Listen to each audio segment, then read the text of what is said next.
Podcast.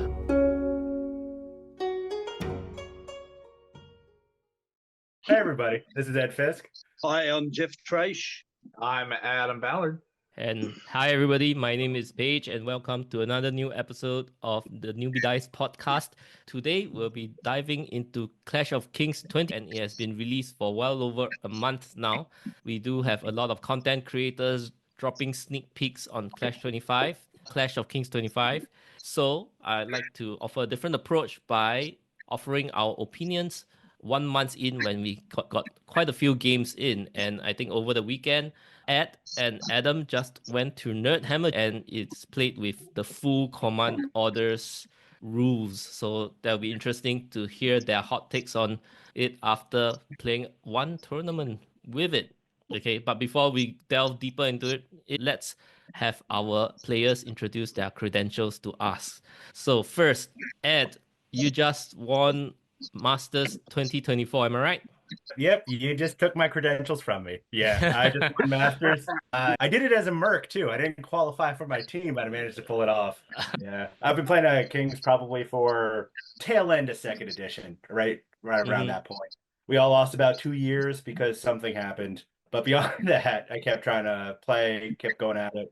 And then for a long period of time, I kept getting good and then getting real bad and then getting good. And then somehow I'm the guy who won it all this past year. So, but beyond that, I've been playing the games for quite some time. I actually used to work for Games Workshop back in high school. So I've been doing it a long time now. I feel old. Am I old? I don't know. Jeff, am I old? You're not Jeff old. No, you're young, mate. Young compared to me. Ed, do you often podium at tournaments? That's been a more recent thing, probably 2 years. I seem to always come in second, third, fourth. I started to finish top 5 pretty consistently, but I wasn't going to a lot of GT. And then I could never seem to break that ceiling. It's funny. I was talking about going to Masters and everybody asked me, like, what I expected to do at Masters. I was like, I just want to be respectable. But my goal for this GT season was to actually win a GT. But we're like, you're going to win Masters? I was like, no way in hell I'm winning Masters. That's just not going to happen. Still managed to pull it off. Still weird. People keep saying I'm a master now, and that doesn't make any sense to me. But here I am. I think you have been steadily polishing your skills, and you won Masters with what I can say standard Ogres list, but you polished it. You have been playing the Ogres for well over the whole year, right? Leading up. Yeah, basically what's interesting is that list really was a final evolution. I took a bunch of cute little things at the beginning, like crocodogs, which are amazingly fun. But at some point, I needed to just kind of cut all the chaff. Just go pure brute force, and it worked out pretty well. Yeah, and I think a lot of Ogre players would take the Boomer Chariots for the stealthy aura, but you didn't. Yeah, just defense 6. Defense 6 is just as good. You don't need any of that. Yeah, so your list was an well-oiled machine, right? You just tried a bunch of combinations and said, like, this is the best you can. Yeah, I tried crocodogs. I actually tried Boomer Chariots. I actually tried mounted sergeants, that kind of stuff. And I was just like, I figured out what worked. Just took as much of it as I could. That's all. And like even Sergeant on crossbows. I don't like them that much, but I find that there's a balance between the amount of shooting and amount of combat you can bring, and a little too much shooting. I needed more scenario play. Not scenario, more hammers. But still deserved, and thank you for getting Ogre's nerf to, or at least Siege Breaker. All the Masters players after they win, usually the faction gets nerfed. It seems like all except Adam and I don't know. Adam's list got nerfed. All except Oh yeah, it did. It got nerfed. You got nerfed. Luke. I said Luke. Trident Realm. All right. No one's gonna try to roll probably another year. Oh no, Luke's formation got nerfed. That was that's one of right. the They key dropped that things he Pathfinder. said. Yeah. Yeah. So the only two that didn't get nerfed is the Ox from what's his name? Eric? Eric Trowbridge. Eric Trowbridge and Hurd with Keith Conroy. So I was at that Masters when Eric Trowbridge won, and I was playing in best of the rest because I sucked then. But when Eric won that, everyone's like, he won with orcs? How? Everyone said that. I love Eric, by the way. He's awesome, but still. I always say it was the perfect combination of the starting of third ed with a lot of things being nerfed, especially shooting. So it allowed the Orc Hordes to shine. Yeah, I think that's one of the factors. Of course, he's probably a very good general as well. Oh, yeah. So- If you ever played against Eric Trowbridge, Like I played him one time. I managed to beat him, but I was like, that man has so much going on behind the scenes. And to me, I'm just an Energizer bunny, just trying to kind of keep up. All right, thank you, Ed. So with that, let's move into Jeff. Jeff, you have just won Masters 2, haven't you? Yeah, just won the Australian Masters with the Bissell Dwarves this time. Mm. Yeah, that's my 4th Australian Masters that I've won. Suppose if you want. Yeah, Yeah. but the last one was 2019. Yeah, I think because we had a bit of a break too because of COVID. 2 years break from COVID. Yeah, and then You yeah, didn't win the previous two. One was by I was Ken. I was on the final table both times, but Mhm. didn't win it. Previous year, 2 years ago was Ken, and the last year was who won the last year? Steven? Oh yeah, Stephen Devonish. Yeah, good thing you won this year because if not, I might have to uninvite you. I'm not. It's gonna give you. No, that's fair enough. You have to count the Clash of Kings as well. Won 3 of them now. So. And they're Yeah, the biggest just a one, joke, the just a hardest joke. one. They're gonna take me special character off me. They said if you don't win 3 years, they drop you off. I was telling Adam about it. My special character, you get a -2 to your hobby score if you take him. And you proved them wrong. You proved them wrong this year with a nicely painted episode of Army, didn't you? Yes, I did. I got a lot of compliments on it, so I was very happy with that. All right. So with that, let's move into Adam. I am the only non-current master on this panel. Former master, I guess, will have to do. I won back in 2020. I think it was 2021. No, I forget the year now. Yeah, 2022. 2022. Yeah, so 2 years ago. Yeah, because it was Ed, then Luke, and I was before Luke. Yeah, it's been a while. See, I'm getting old too, Jeff. Outside of that, I really haven't done much lately as far as winning goes. Really fall off the wagon and try to stay relevant with the battle reports that obviously aren't up to the Masters standards because I'm not winning anything. So I think Ed and Jeff are going to be the experts, and I'm going to be the devil's advocate tonight.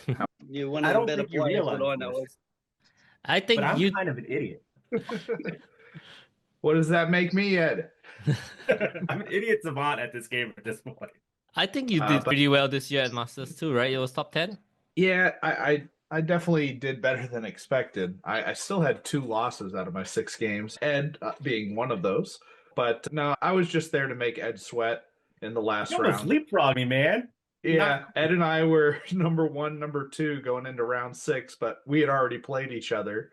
Yeah, I did leapfrog you, I think, for 1 round, but then you came right back because I was on top table. I did, yes.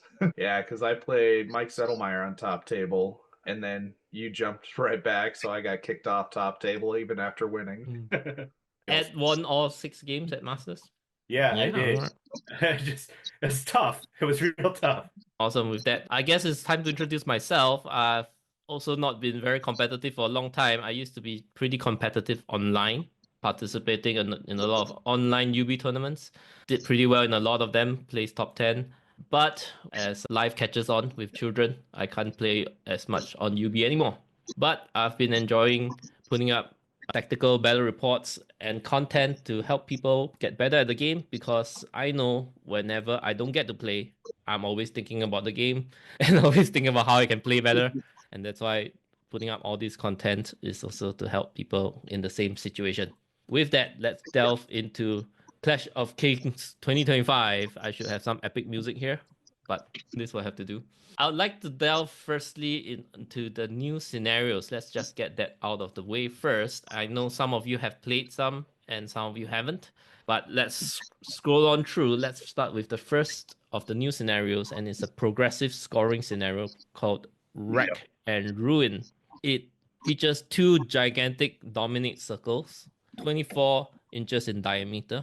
There's a split on the left and right, and there's 1 objective token in the center of the board that only matters at the end of the game. So with this, you score at the end of round 3, 4, and 5. If you control the circle, you score 1 victory point each. So you can score 3 points per circle, and then the last central objective is worth 1 point at the end of the game. So I've played this a total of 1 time. Have you guys played this one? I actually Yeah. have played this once. Yeah. Yeah, I've played it 3 times now. So Jeff, with the most experience, tell me about this scenario. What do you think of it? Okay, what I found in most games, not just my own, but other guys that were playing the scenario near us, is that one side tends to dominate one circle and the other player dominates the other. You'll often end up with the same score and then it's a big rush for the middle. That's the most common. The first time we played it, we did the circles too small. We did 12-inch across instead of 24-inch across, so I'm going to mess that up. And the other thing I found in the last game, I was using the Abyssal Dwarves, and I was running the golems at the far side towards the edge of the table going into the circle. And what I realised after the game, I would have been much better off centering them so that they could get back round to get to the centre at the end of the game. Yeah. I still won, but that was something that I noted. If you've got slow units, they're probably better taking the inside of the circles because it usually is going to be a scramble for that centre one. The other thing is it does force people to go in. So if you can get in a position by turn 3, which you should be able to get in, they're going to have to move in or they're going to be losing points. So that can set things up for a number of charges. So they were my main takes from it. Yeah, I think everyone has a similar feel. Each player will hold one circle, and then there'll be a rush for the center at the end. And yeah, so if your units are slow, you'll have difficulty getting into the center. One big thing that is a concern is that the scoring is at the end of the round. That means at the end of the bottom player's turn. So there's a lot of talk that it is very disadvantageous just for the first player because I will have to commit my units and then you decide whether you want to contest it or stay out of the way. So you have to expose your units, right? Because there's the possibility that the bottom player, he might overload the zone and then I fail to score. The moment you fail to score your circle once, I think that's game over because your opponent will have scored both circles that round and then it will be very hard to catch up because it's just a total of 7, right? Most of the time you each get 3 and the 4th one matters. Yeah, I had games where it was over by turn 4. Yeah, that's progressive scoring. The moment you scored both circles, I think that's it. That's it. Ed, you seem like you have something to say. I don't know. It's my issue. This scenario really reminds me a lot of, what's that one? Stockpile, where basically you're trying to collect points from certain points on the table as fast as possible. Now, that being said, those are tokens. So that really helps fast players get the tokens. And if they can get a kind of good head start at the end of the scenario as well. But I understand the doom and gloom on it. But then again, it's the same thing that happens with Invade. If you guys want to, you guys can deploy on opposite sides of the board and don't touch each other till the very end and then see what happens. I only played Rack and Ruin once. I'm a bullheaded guy when I play, and I prefer that stuff dies. So if you deploy on that side of the board, I'm deploying on that side of the board too. If you're going to left side, I'm going left side. If you're going right side, I'm going right side. And so I think if you do that, it really precludes the possibility of that scenario like playing out very often. Because yeah, you might have 1 or 2 units on the other side, but you don't have to let that happen. You really don't. It's going to get tough. He might pull up a 0.1 ahead. Hopefully by the end you can pull up again as well. But if you're playing it, maybe at that point you got more units to put in the middle. I guess it hits me as if you're going to play passively. If you play passively, these scenarios are not for you. They're not going to work out to your advantage unless you're the better passive player. At that point, I'd be like, you got to go in. You got to go in. You can't let them do what they want to do. That's at least my view on it. Yeah, I've competed on both circles every game. I haven't gone. I might have a little bit more weight on one side, but that still comes down to what they've got opposite me. Yeah, same experience. It's not like I'm totally abandoning one circle. I still have to make the opponent fight for it, right? So I'm just the circle that I'm not intending to win. I still commit stuff into it so that the opponent still has to put down stuff, and they got to fight for it. And while I commit as little as possible to. Okay. I said it just seems like the way I'm not discounting anybody's game experience in it. It seems like everybody's talking about it. Just like we're gonna take one side, you're gonna take the other side. We're gonna toilet bowl for a little bit and then see what happens at the end. And that just seems to be. I don't think that's the correct perception of it. I don't think most people will end up playing it that way because people want to roll dice. Yep. Adam. Yeah, I think just conceptually, I think it would have been a better scenario if it was just the dominate circle and you force the engagement, what Ed's saying. Just have one circle though. I would rather have seen a progressive scoring on the scenarios we already play, essentially, and just play a different way with those. So if you add these exact same rules, but in the original dominate circle, you can just start scoring to count towards your final score at the end of the game by being in that dominate circle end of round 3, 4, and 5. And then when the game ends on round 6 or round 7, you add up the total unit strength you have. So I like seeing progressive scoring give a lead or a benefit to one side, but I don't like it when you can have the game be over by turn 4 or there's no possible way to win on turn 5 or after. Mhm. So I just think Kings of War is such a dynamic game that there's truly no other scenario where those things happen unless somebody just gets wiped off the table and everything dies. But I do think progressive scoring is something that we want to encourage in Kings of War. I just don't think this one may be the best implementation of that. And then, yeah, I found it interesting because like other games use progressive scoring as well. But most other games are much freer movement. Like you're not restricted by regimental movement. And when you take regimental movement and you're forcing players to move in one particular direction only, and they're possibly away from each other, like in this scenario, it can lead to a very odd play style, and it doesn't quite work out. Kind of play on Adam's point. If you're going to point them at each other, Yeah. you should be yelling at each other and trying to kill each other. If that's going to happen, but it's just not everybody has access to 20-inch nimble dragons at all times to go do something just because. Or if you were to add some kind of action-based scenario where you're going to get a point this way, that way. The movement's a little restrictive in rank and flank games to be forcing everyone to veer to the sides. Yeah, you could even add in that center marker, have that be worth a point.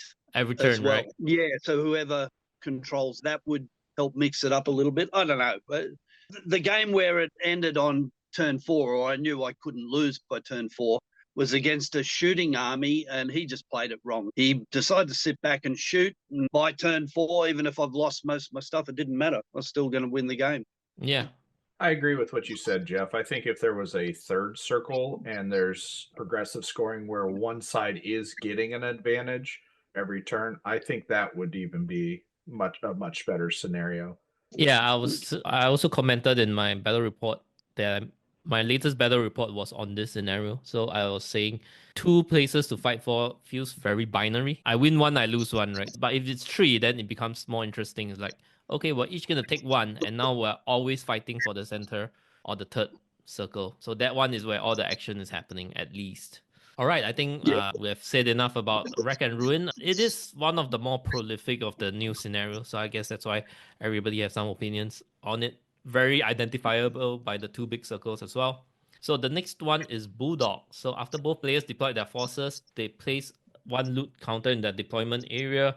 Each places 1 loot counter, and you can put it on a unit, okay? And then on round 3 onwards, you get 1 victory point for each loot counter you hold on your half of the board, 2 if you hold it on your opponent's half of the board. It did not specifically specify whether the whole unit needs to be across the center line or just majority of its base. I played it assuming it's just the majority of the base. At the end of the game, total victory points accumulated will determine the winner. So this is another one that sort of missed the mark for me. I played this once. How many times have you guys played? Once for me. I haven't played it, but I think this is the worst scenario that they came out with. Yeah. I read about it. So I heard the counter charges assessment of the scenario, which I fully agree with. What this forces players to do is to deploy across the board, because you cannot afford to abandon one side and then the opponent puts 1 unit on that side and then just runs his loot counter carrying unit across uncontested, and all he has to do is just stop yours from getting across the center line and he'll just win the game. The points add up really quickly. This was a scenario that I also won like by turn 4 or 5, because my unit ran across almost uncontested. There were a few units, but I killed them all off, while I shoved the rest of my army blocking his unit from coming forward. I lost a lot of units, but I kept his unit on his half of the board for most of the game until when it's in the later rounds, he's too far behind that he couldn't catch up anymore. So You got over that fast being speed 5? come again? You're still speed 5 when you're holding these tokens, right? Yeah, I march forward 10. By the second turn, I could get across the center line, but scoring starts on the third. It was a narrow corridor where there's a blocking terrain, so my opponent didn't want to commit too much to that corridor, so I just wiped out whatever was there, and then my unit of lower Okay, just ran that across. makes sense. Yeah. I want to like it because it's called Bulldog and I like the name. I can't, like, I see that happening. I'll be like, if you get it over and your opponent doesn't get over right away, then you can easily run away with it. It's just because it's 2 points versus 1. Yeah, I'm not sure how you. Yeah, I'm just trying to think of some way to defend it. I'm just like, I don't know. Like, I just no. This one needs a lot of help, Ed, and at that point, it's just a whole new scenario with the amount of help that needs to make this kind of balance and even. And I think this one, the fact that there's only one token starting for the entire game on each side is a miss. There needs to probably be a third token in the neutral zone, just like when you play push. And again, I think the best way for progressive scoring scenarios is to allow somebody to get a lead off of progressive scoring, but have a bigger chunk of the score at the end of the game. If you can only score one victory point if you're on your opponent's half of the board for turns 3, 4, 5, and then you play push final score where you get 2 points if you're on your opponent's side, I think that would make it better. But this one's just missing the mark, I think, on every aspect for me. I would even Rack and Ruin, if you scored 3 points on that center objective, I think that scenario gets much more competitive, even if you were to fall behind. That's all it takes to fix that. And so, like you said, Adam, that's a good idea. It really is.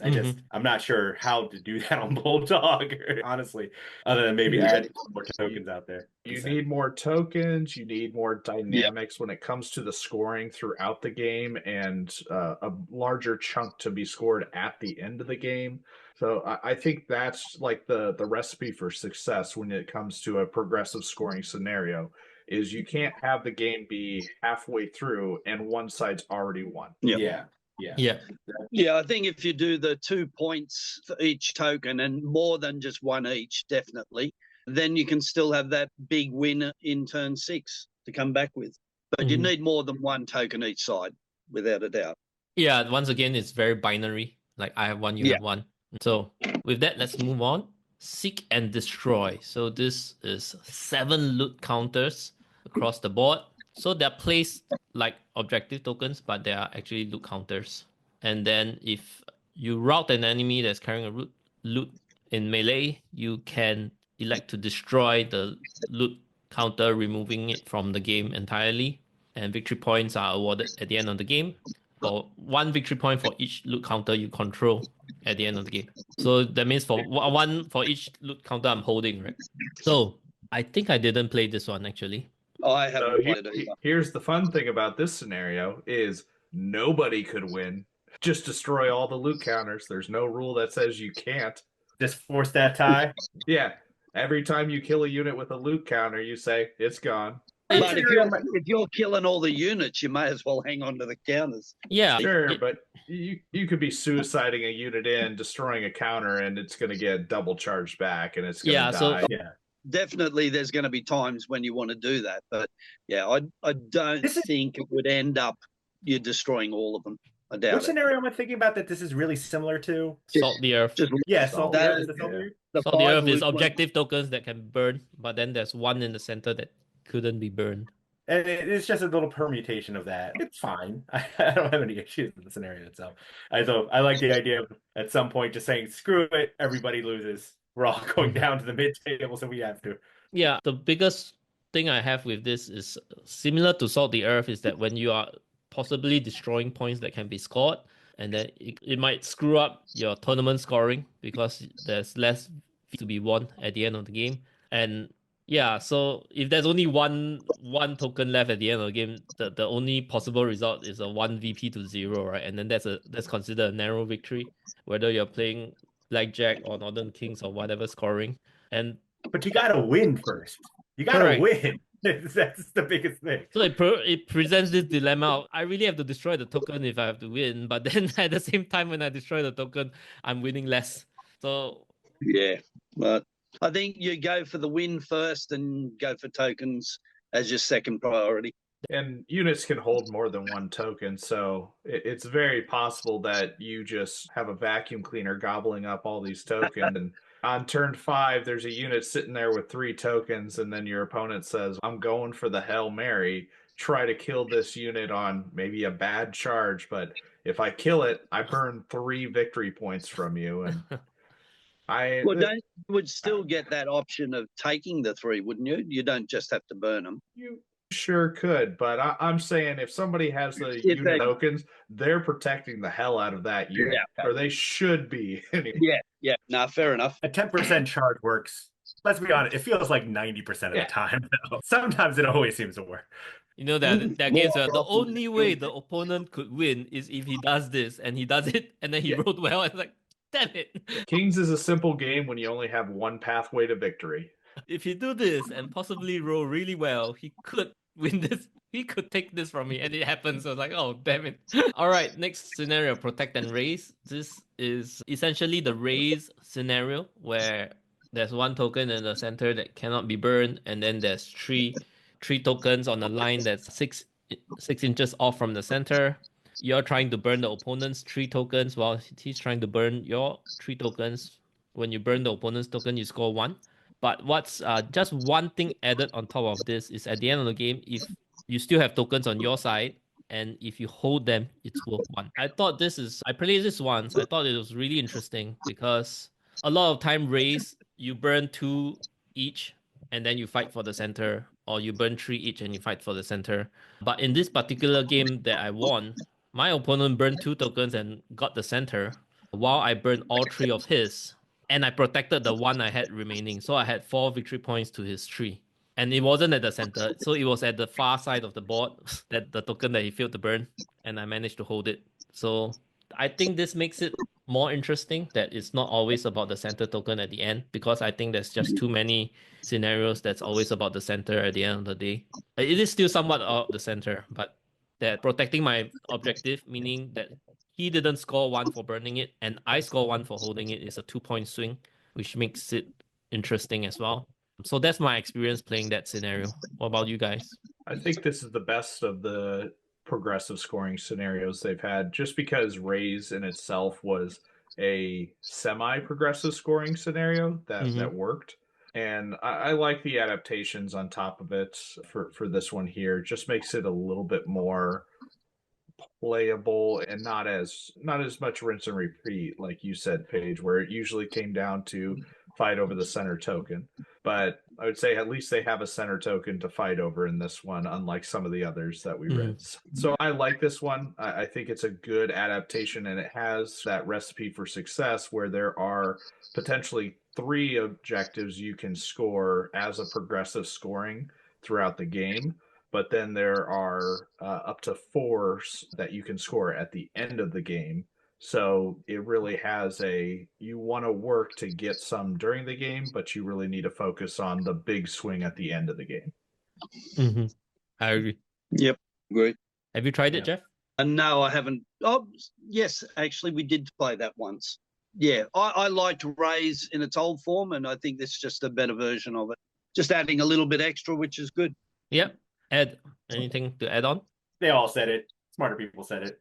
I can't really disagree with them. My only slight qualm, I consider myself an aggressive player. I always cringe a little bit when you get extra points for staying on your half of the board. But it's good. It's a good scenario. I'm not going to say it's not.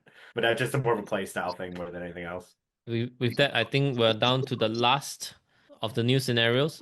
The last one is called Compass Points, because there is a token on all 4 sides of the compass, north, south, east, and west. So firstly, the 2 side tokens, 12-inch on the from the table edge, from the side table edge on the center line, is worth 1 victory point at the end of the game. And then 2 in each of our center, 9 inches away from the exact center point. And if you control your own center token at the end of the game, it's worth 2.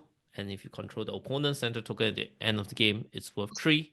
I played it once as well. It seems because of the center tokens being worth 2 and 3. So there's still a lot of focus on the center. And it's only if we're at a stalemate at the center where the side really matters. That's my experience of it. What do you guys think?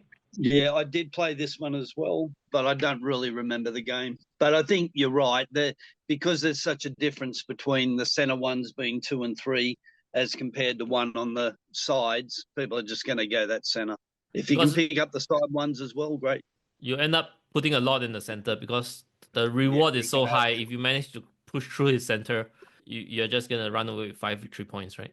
Yeah. I was wondering, my initial read of this one, I thought instead of the 2 victory point one for the one on your side, I think that one should be 1 as well. This is my first thing. If it was 1, all of a sudden you don't know which way anybody's going to go, because we also know everyone's going to try and push for the one on the backfield, but maybe they'll get it, maybe they won't, but at least it opens it up. But then again, you're playing control at that point, but I don't know. It just, holding 2 points just on your side of the board just seems a little too much to me, but. Yeah, even if it's just worth 1 on my side of the board, I can't abandon it, because if the opponent gets it, it's worth 3.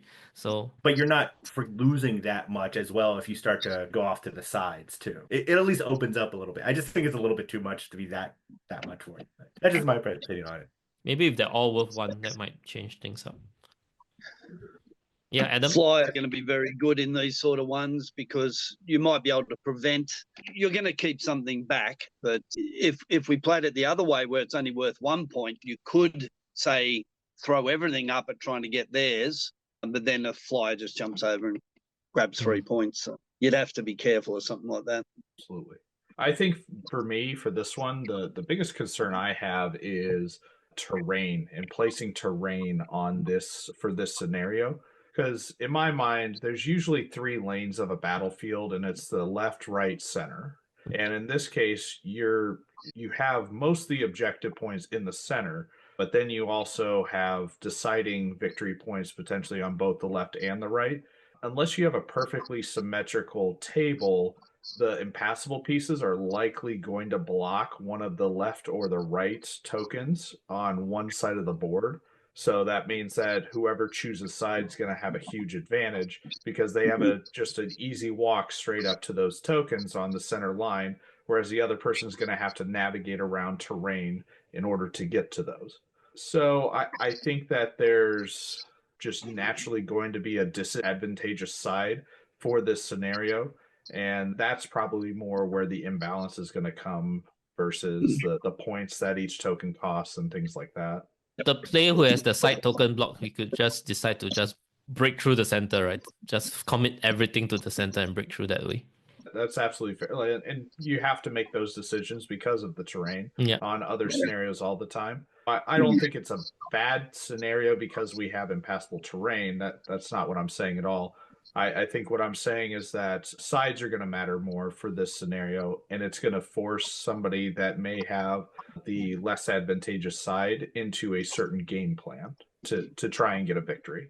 I have to be honest, Adam, I didn't really think about that, but I've definitely played scenarios where that token is like in the butt crack between a building and like the side of the board, and I just can't get to it. And it's one of the most annoying things that happen just because. And sometimes you can't control it. Yeah, that's a really good point. Like in Pillage, where you place the token, sometimes you place the token on the other side of the building. So it's like whoever got like, the side of the building, you can't really access that token easily. Yeah. Especially if you're playing against an infantry horde army and there's a building that's 8 inches or less away from the board edge. You look at that and I say, well, a horde of infantry can't fit in there, so I'm going to put it perfectly in the center so that way I can move up and grab it, and a horde of infantry is not going to charge me. The one thing I have about this scenario is like it seems like the most muted, boring scenario. There's nothing really fancy about it. I agree, but also I think the other scenarios that are muted and boring are my favorites, which are dominate, invade, control. Maybe control to a lesser point, but dominate and invade are like just a quick sentence or 2 of rules and let's go have fun. With that, we have cleared the scenarios. Let's move on to the rest of the clash changes. Let's delve into the overarching changes as soon as my computer gets going. It is lagging at this point. Great content, everybody. Everybody's waiting for me to scroll. So let's see. We just make noises. You want to make noises? No, actually, I use an app to shorten all silences, so making noises is actually worse. All right, Clash of Kings update. First thing is wavered flank. So if you are wavered on a single flank, and you can still issue a change facing order and be within 1 inch of enemy units.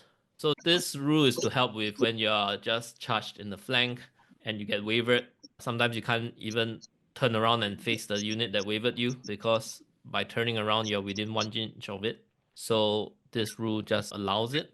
I think it's a good change, but at this point, I also feel that the game has a lot of things tacked onto it. There's a lot of, oh, if this happens, there's a rule for this. If that happens, there's a rule for that. So there's just beginning to have a lot of bloat of rules to deal with problems presented by earlier rules. That's because nerds are awful people. It's just this keeps popping up and everyone keeps asking questions. They'd be like, come on, man, just let it happen. Yeah, but I'll say this is where at the tail end of, I think it's not a big secret that 4th edition is around the corner, probably next year. Definitely. So we're at this stage of the end of an edition where it's a little bit bloated. There's a little bit of caveats everywhere, and we're still enjoying the game, but we're also glad that it's all going to be refreshed. All these things are probably going to get looked at, make the game sleek and elegant again. So I think there's not much to say about this. So let's move on. Some of them are old special rules. So let's talk about dual list first. Tripling the attacks for melee. Iron Resolve is just, this was previously, and Radiance of Life can have a specific qualifier as well. So let's talk about dual list, tripling the attacks. I like this one. What do you guys think? I also like it. More attacks good. More dead stuff. Kill them. Yeah. The one thing I played against Barangar was my last game, and you take the special character, it gives all the units with Barbarian Duelist, and I had tons of individuals. It was a very scary list to face. Yeah, you have the Abyssal Dwarf half-breed champions, didn't you? Yes, yeah. Virtually anything within 12 inches of, I'm trying to think of his name, Krufner, could be turned into triple attacks against my characters. So where you would normally use one to go in and hold down a unit, any unit virtually could just wipe them out in one go. So it was a tough matchup.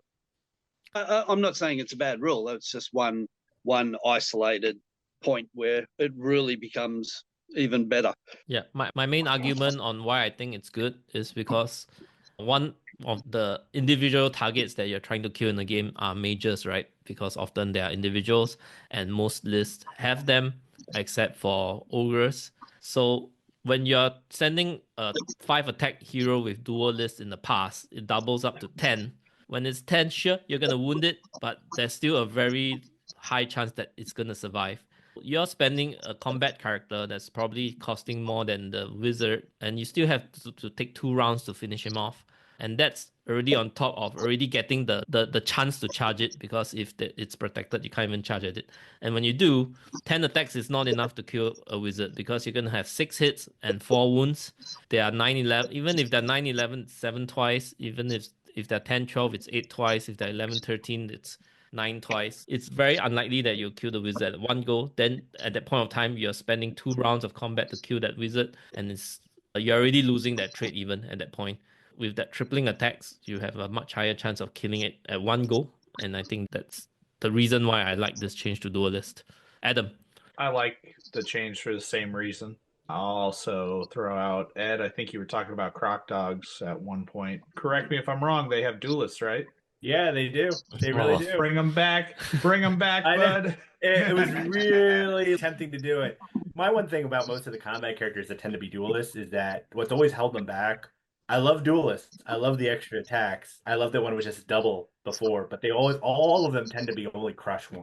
I was surprised they tripled the attacks. I thought they might give them extra crush or something. But yeah, if you got duelists, they're awesome now. If you got them, especially because it's just pure buff at this point. There's nothing wrong with it. Yeah, but even if it's tripling attacks, it's not always that you get a charge off on an individual. They could protect the individual the whole game, being behind units. So you might... Yeah, it's still a challenge to get it to go off, but now it feels much more worth it when it does. Yeah. That's why I was saying in the normal circumstances, I think it's fine. With Krufner, it's going to be, if you've got individuals against them, you've got real problems. Yeah, Yeah, especially it's just their characters trying to shut down units. Mm. But that's Yeah, fine. That's just one type. I think you might see a change from that where individuals aren't going to be playing that particular role as much if individuals I don't know, individuals haven't been out of control in my neck of the woods by any means. I personally love playing without individuals. It'll be interesting to see if there's a whole lot of traction even with that, just because the game is so based around scoring and unit strength is king. But I still like the rule. Yeah, I'd love to have the scoring characters, but they're just not available in the Abyssal Dwarves. So you've either got your individuals, you've got that other one, the large infantry or monster-based one, but he's very expensive and he doesn't inspire. Yeah, that's the character. So, just not That's worth the character golem. Did they change that though in the Clash? I'm going to, but it wasn't in any of the lists that I like. It's not on the army builder. So unless it's in the book, I don't know. I haven't got the book. We'll take a look at that. Or was it in the formation? I'm not sure. We'll see you when we get there. So next one, Blood of the Old King. Now it confers Awful change. Get rid of it. Melee and vicious. It sucks. Don't ever use it. Once per Stop game. reading page. Stop looking at it. It's an open secret by now. Everybody loves it, especially if you put it on a regiment for 15 points. On a horde, it's 25 points. So I think it's really good great. now. Everybody take it and let's have fun. Except if you're Abyssal Dwarves who've already got Vicious, it's not as great. Yeah, so it's not good for those armies, and it's not good for those who already have Elite. Oh no, everybody's crying right now. But all of us that don't have the really fun rules can get it for one turn. And I'm a big fan of once per game use items in general. So I really like the addition of this, and I think it's a very strong item, and it's priced correctly. Yeah, and like no matter what anybody says, like I actually didn't get a chance. I haven't used it in a game yet. It's just been used on me a few times. I know people tell me that the math works out the same, and it should be like one or two on the hit, 1 or 2 on the wound. Bull crap. Complete. It's gonna blow out your unit. It just always will. There's nothing you can do about it. It skews the dice so hard that turn. Yeah, it's like elves, right? When you don't roll twos, you just have all hits. In the game of Kings of War, though, 1 or 2 extra hits and 1 or 2 extra wounds, that changes the 7 twice into now I need a 4 twice. So it's a big deal. They're gonna roll 5 ones and they're all gonna hit again, and then they're gonna roll 5 ones to wound, and then they're all gonna wound again. It'd be like, I don't even know why I'm doing here. I'm just gonna take a walk. I'm gonna go poop my pants for a little bit, and then we're gonna be playing. All right, with that, let's move on to the next. I think, Inspiring Talisman. If you are already having the Inspiring special rule and you take the Talisman, it will change it into very inspiring. I don't think anyone ever goes for that. 25 points for that kind of upgrade is way too expensive. It should have been something else. I'm not sure what else it should have been, but just to add another 3 inches on top of that, way too much. Isn't Inspiring Talisman only 20? Yeah. Whatever. It's still too much. Don't check my math. I'm just saying, I'm glad that it does something. Why not have it do something rather than nothing, right? It's not for everybody. But isn't Sacred Horn do that too? Doesn't it? Inspiring's not an aura, so it doesn't actually affect it. Okay. I would like to have seen Sacred Horn affect like Rally and Inspiring and increase the range of that by 3 inches for free. Because why not? Yeah. Radiance of Life. No, I don't think we should do that. But because then you're gonna have the Cloak of Death also, and that if that one individual that has Cloak of Death that can take it is just gonna be a monster. Whoever thought about Cloak of Death in the rules should be shot. I hate that rule so much. You're gonna tell me to mark 1 wound on 10 units? Go ahead. I wish you and I played. I had that this weekend. 1 wound on 10 units. And then the opponent has Radiance of Life, so next turn he's gonna take 1 wound off all his 10 units. Yeah, it's such a bookkeeping nightmare. It's like, I don't want to do this. Can we just stop, please? All right. Now, the elephant in the room. Command points and orders. Each of us Are you starts... sponsored by Mantic? Are we supposed to be nice? Are we supposed to be good? We have to be critical. We have to be critical as we want to. Okay. Yeah. So and each of us want the truth, and yes, I can handle the truth. Funny enough, I'm pretty milquetoast about the whole thing. I actually don't really have on it truthfully. But then again, a lot of it doesn't faze me in life, so I'm fine with. I think Adam might have stronger opinions about them. I've heard him say very mean things. Yep. So with that, let's talk about the dice. You get one red, one white, and one blue by default, rolling every turn. It comes to an average of 3.8 command points, so you get close to 4 on its own. You can buy command dice on your heroes. Red for 10, white for 20, blue for 30. And the math always works out that if you keep taking red dice, it's better, but you'd have to find more heroes to put the red dice on because each hero can only take one. So the white and blue is kind of overcosted compared to the red. But if you only have one hero to slot to take command dice, that's where you consider getting the other colors. And you have a bunch of universal orders. And one key thing about it that most people might miss, there are two key things about it. One is you have to decide to use the order before rolling dice. And the second part of it is one unit can only be affected by one order per turn. So if you have already regained 1 point of damage from endurance, you can't later perform strength or accuracy on that same unit. So it's something to remember. With that, let's talk about the universal orders. And the first three are, in my opinion, the most commonly used. So one is accuracy. Point cost of 1 can be used in any phase in melee or ranged. That includes spells. You can reroll 1 die that failed to hit. But if you do it, if the unit has blast, it doesn't get blast anymore. So you should never use it on a unit. You should never use this on a unit with blast. Boo. Let me go through the whole list. So strength, you reroll 1 for damage. Endurance for 2 points. You have to do it in the movement phase. You regain 1 point of damage. For 3 points in the movement phase, reposition. You can sidestep at your full speed. One caveat to take note: if you do that, you can't shoot or be targeted by surge. So no shenanigans from that. The other one, tactical retreat. You can move back at full speed. Same thing, you can't shoot or be targeted by surge. Channel power, for the cost of 3, which is pretty expensive, you increase 1 die when rolling a spell, but non-unique spells. Fast spell, at the cost of 3, you can increase the range of your spell by 3 inches. Stubborn, at the cost of 5, a unit loses its wavered status but remain disordered and cannot issue a charge or counter charge, so it can't fight at all this turn. And for 6 points, vigilance, we have this effect in Redkin. So after you roll to hit and damage, you don't like the final result, you can redo the whole thing. Because of the rule of universal orders being orders needing to be declared before you roll any dice, that means you have to purchase this before seeing your initial first round of results. My experience is strength, accuracy, endurance are going to be used all the time. The repositions and tactical retreats sometimes when there's a situation that calls for it. Channel power probably in the earliest stages of the game where you can add one, where you're already spending on accuracy and strength and you just want to add 1 dice to your lightning bolt or whatever. Fast spell can be useful if you're just out of Bane Chan range or whatever it is. Stubborn, it's good to get out of a bad situation where the wavered unit jams up your whole lines, but if cannot charge or counter charge and costing at 5 feels a bit expensive. Vigilance feels too expensive, especially you cannot decide to use it after seeing the result. So you're paying 6 points for potentially nothing. Yeah, let's open the floor up. Who would like to go first? I've had about 5 or 6 games now with them. I have not and probably will not spend any extra points on purchasing dice for my characters. I just use the basic 3. I think it's going to be a lot of time consuming. A lot of people are going to clock out having this in there. Yeah, so I'm just using the basic ones. They're quite decent. The faction ones are there's a couple of different ones the different factions get that could be game changing.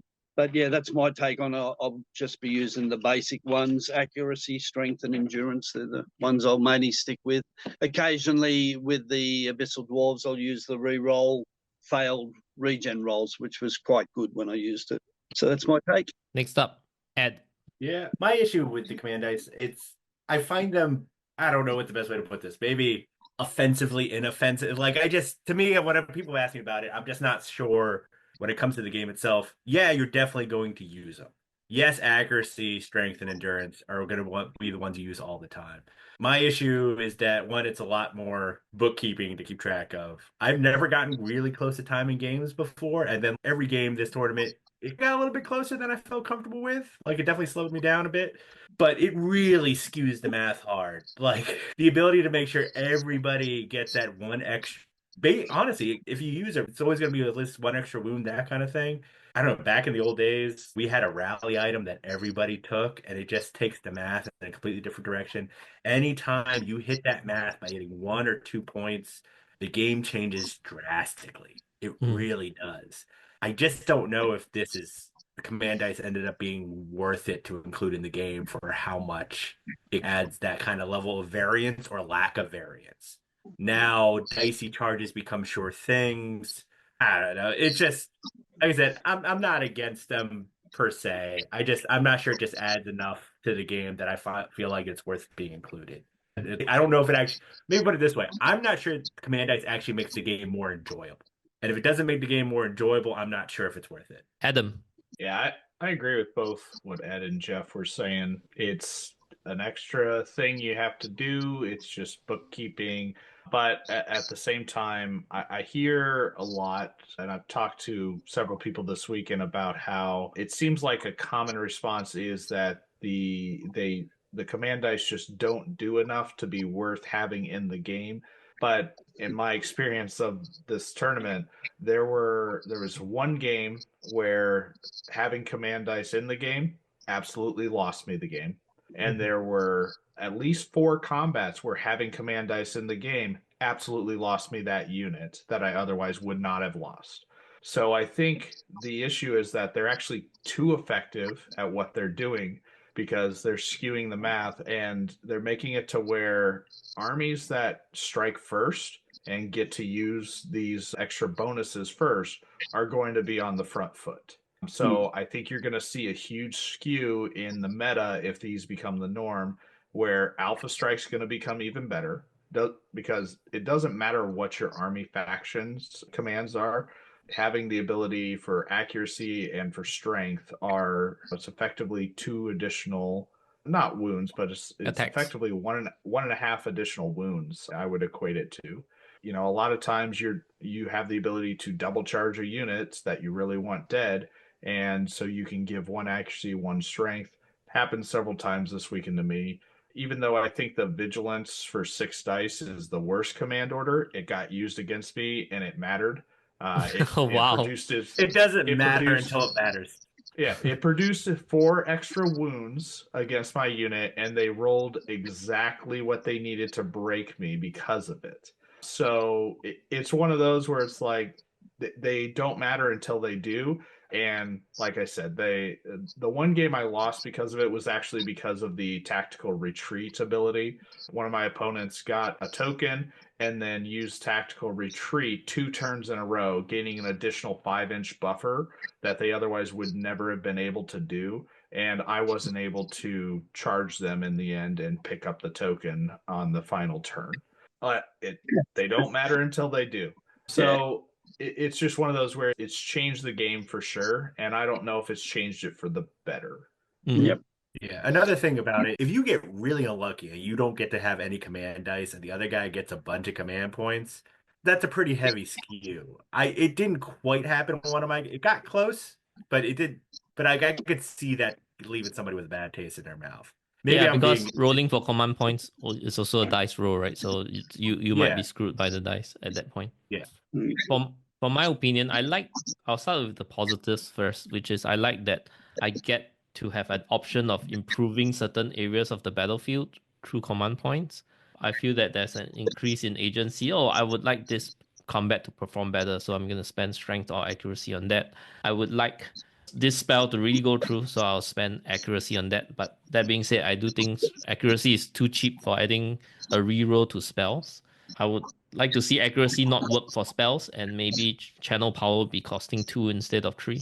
Then, yep, you want that Bane Chant to really go off, just spend 2 on channel power. I like that endurance is a thing, because without endurance, there are factions or lists that have no way to recover wounds.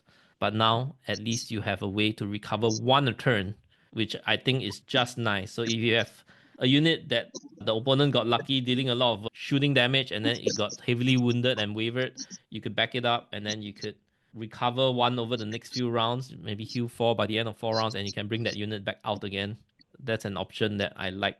And it's not cheap because it's still 2 and you still have to do it over 4 rounds. So I think that's a nice option to have, and I think that is appropriately costed. Strength and accuracy, you're right, it's probably it's probably too cheap at this point. And I think the having to declare it before rolling dice mitigates its power a little bit, because there are times where I use accuracy but all hits already, or I use strength. There are sometimes it happens. I use strength but but like, let's be all honest, have everyone's already. gonna miss. Like, it's gonna be. It doesn't matter for those. But at the same time, by making the order having to be declared before rolling, it also feels a bit unintuitive. It's balanced but not intuitive, right? Usually you decide to reroll after seeing the roll. Yeah, so that's another thing. And if strength and accuracy is a thing, I think that overall, the game, every unit's nerf needs to go up by 1 or 2 to account for strength and accuracy being a thing. Then that would balance it out. And at that point, why do we even have command dice then? Yeah, I feel that I do think that, but I have to choose where I want to apply more benefit to, right? So yeah, but at the same time, But they're command not dice. all balanced either. That's the problem with the factional ones. Some are getting really good ones, others aren't. So Yeah, we'll go on to that. a lot of things to add in. We'll go on to Yeah, that. I have some gripes to complain about factional orders for sure. Yeah. In general, I feel those that gives a +1 to hit or +1 to wound is too good. And we'll go through that. So I think we have covered this well enough. Let's move on to the specific factions. We'll start off with the Abyss. Let's see. Oh, Trident Realm. There we go. Abyss. So first thing, Sacrificial Imp rule has been changed. It's become once per turn. After you pop it, you have defense 6 against ranged attacks from the front until the next turn. I think it's a great change. One of the issues with Forces of the Abyss is that they're quite vulnerable to shooting. A lot of their things are low defense. They have Fury, but it doesn't work against shooting. This is a good fix. But that being said, not all units get this. Faction orders Hellfire. For 4 points, a unit can get Fireball 8 to the end of turn. I think it's not bad. Abyssal Mutations. For 4 points, you can reroll failed regen rolls. I think it's not bad as well, but not great. So I think this is a pretty nice balanced set of faction orders. A bunch of changes. Abyssal Guard now gives rallying to lesser abyssals. Lower abyssals sort of merged with the ghoul profiles. Succubi with the lurker option gets wild charge D3 as well. Flame Bearers are pretty much the same, but they get to bring the Sacrificial Imp. Horsemen, Abyssal Horsemen are now dash 16. Hounds, I think they got Ferocious Charge. Tortured Souls are the same. We have the new unit of Berserkers, which is the new hotness right now. Let's stop and talk about this. Speed 9, melee 4+, defense 4+, 30 attacks on the hordes, 16, 18, nerf 40 points. Even at the regiment level, 15 attacks, 13, 15 nerf, 140 points. Crush 1, Nimble, Fury, regen 5+, and they get to take the Sacrificial Imp. I think the unit is really good. Bordering on too good. I'm not sure if he has crossed over to that line of too good. I think you have seen a lot of Forces of the Abyss over the tournament. Adam and Ed, have you faced them? Yep. Abyssal Berserkers hit pretty goddamn hard. So I cursed. I'm sorry. No, but yeah, they hit way. The Crush one's okay. I think there's a bit of a. It's funny, like people always take the Northern Alliance Frostfangs. They always tend to put the Brew of Sharpness on them.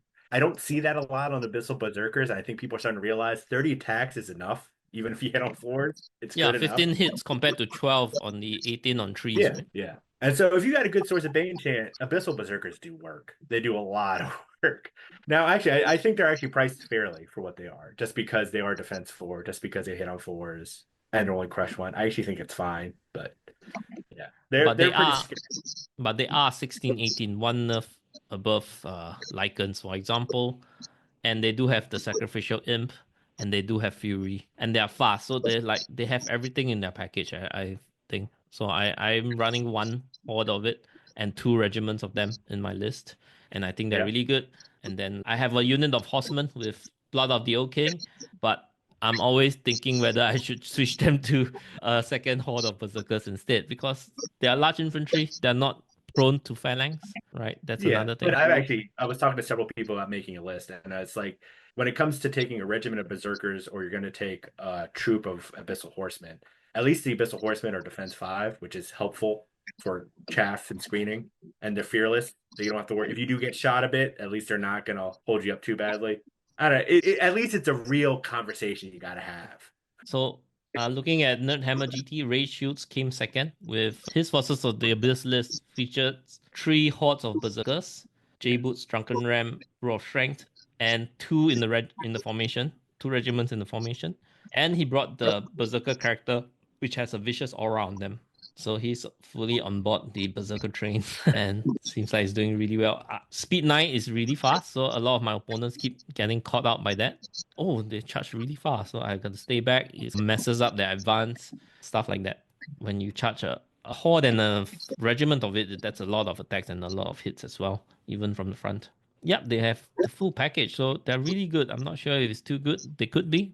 Adam, what do you think? I think they're a good one, a good profile, but I think like most armies and most factions we see when something new and something better comes out, once they're played and figured out, and the defense, how to defend against it's figured out, I think it's going to be less of a threatening army. So I feel like the same thing happened with Twilightkin when the new army came out.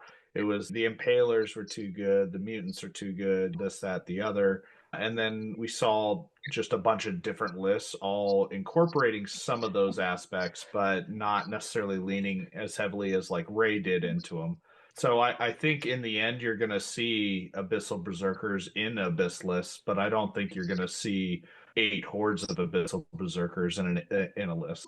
I think every army should have good units to take, and if you take 1 or 2 of them, I think that's what you should do. So I think Berserkers are in a good spot, and only time will tell if they're in too good of a spot or not.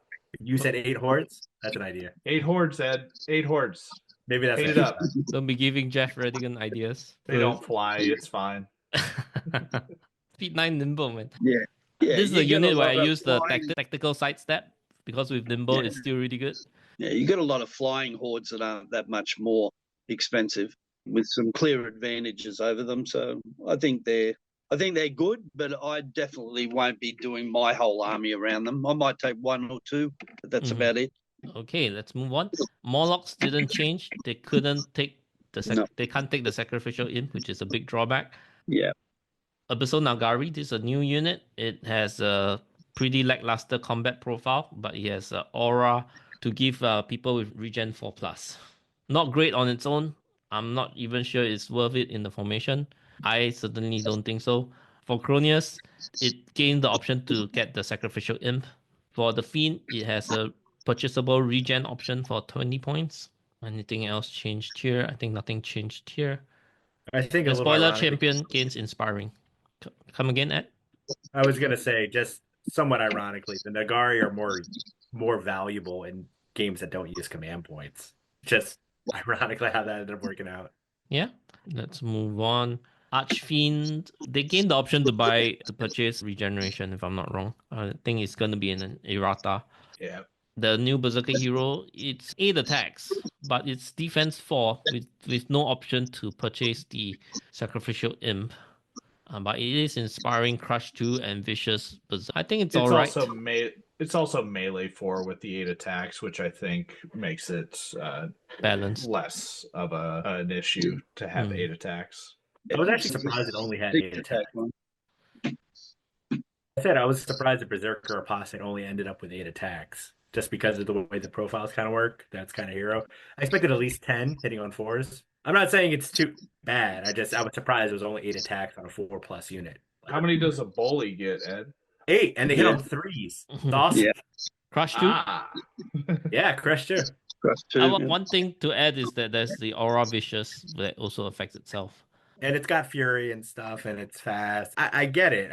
I was very surprised there was only 8 attacks on it. I think it's pretty balanced, but you gotta be bringing quite a lot of like ratios to be benefiting from the Vicious Aura. Next, I think the Warlock but cheaper by 5 points, which is great.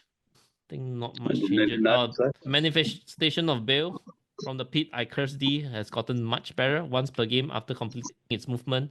You may use this, target a single enemy unit within 12, and it gets disordered until the end of next turn.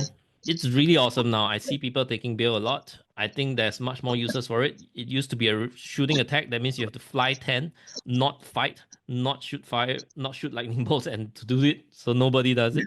But now, Yeah, much better. much better. You could strip flying. You could stop a unit from shooting. You can strip Thunderous. The new unit, Lord of Lies, is an upgraded Archfiend, 325 points. It's pretty much an Archfiend profile. Let me see. Except that it has Slayer Tree as well as Seeds of Distrust. While within 6 inches of this unit, opponents may not gain special rules from Aura. So sometimes it happens, sometimes it doesn't. So it's not very consistent. And then it could buy a regen option for 20 or 25 points. The issue I have with Lord of Lies is you're basically taking a dragon, which usually wants to play on a flank and, try to hunt for flanks on your opponent's side. But then that aura, the Seeds of Destruction, you're like, wait, I want this in the center of my opponent's army so that we don't get any of their auras. So it's one of those where it's just a really expensive piece that doesn't actually synergize with itself. But it could shut down that Cloak of Death. That's not an aura, Ed. It's not Thank God! Never mind. I'm dumb. I just want somebody to stop that. Inspiring, Rally, Cloak of Death, Radiance Life, none of those are auras, so none of them will be affected by Lord of Lies. If those were affected, I'd say this guy's pretty darn good. But Adam, I don't know how to read, man. Fine. Yeah. I think all those things should be auras and just make the game simpler, but we are where we are. When we were in playtesting, my feedback was that because this thing affecting auras is not consistent, maybe it should be something playing around, striking fear into the enemies. So the first idea was like very naturally, it shuts down inspiring, but that's like too good. So then maybe it messes with the people's nerve a little bit. So, but we already have a rule for that. Very simply, it's called Dread. So you could just give it Dread, but it's not as interesting. But I think giving it Dread would be fine, and then lower its cost a little bit. Yeah, maybe bump up its nerve, make it just a better Archfiend, and give it Dread instead of Brutal. Like I think that makes it better, though. It definitely makes it better, but I think what Paige is saying is just expensive for what it does, because that special rule that it has doesn't always have an impact. And it's how many more points? Like 30 more points or more? 25 more points. 25 more points. So for 25 points, you're getting Slayer 3 and the special. The rule that sometimes doesn't happen. Give it Cloak of Death. Yes. Yeah, give it Cloak. There you go, Ed. Give it Cloak of Death and Dread, and that's good. Cloak of Death and Brutal would be good enough. Cloak of Death and Brutal. Right, that's fair. Brutal. Cloak of Death D3 and call it a day. D3 God. Yeah, combo it with Matu Busu with the Brutal D3. You could potentially have a 6-point swing every turn. No big deal. 4th edition.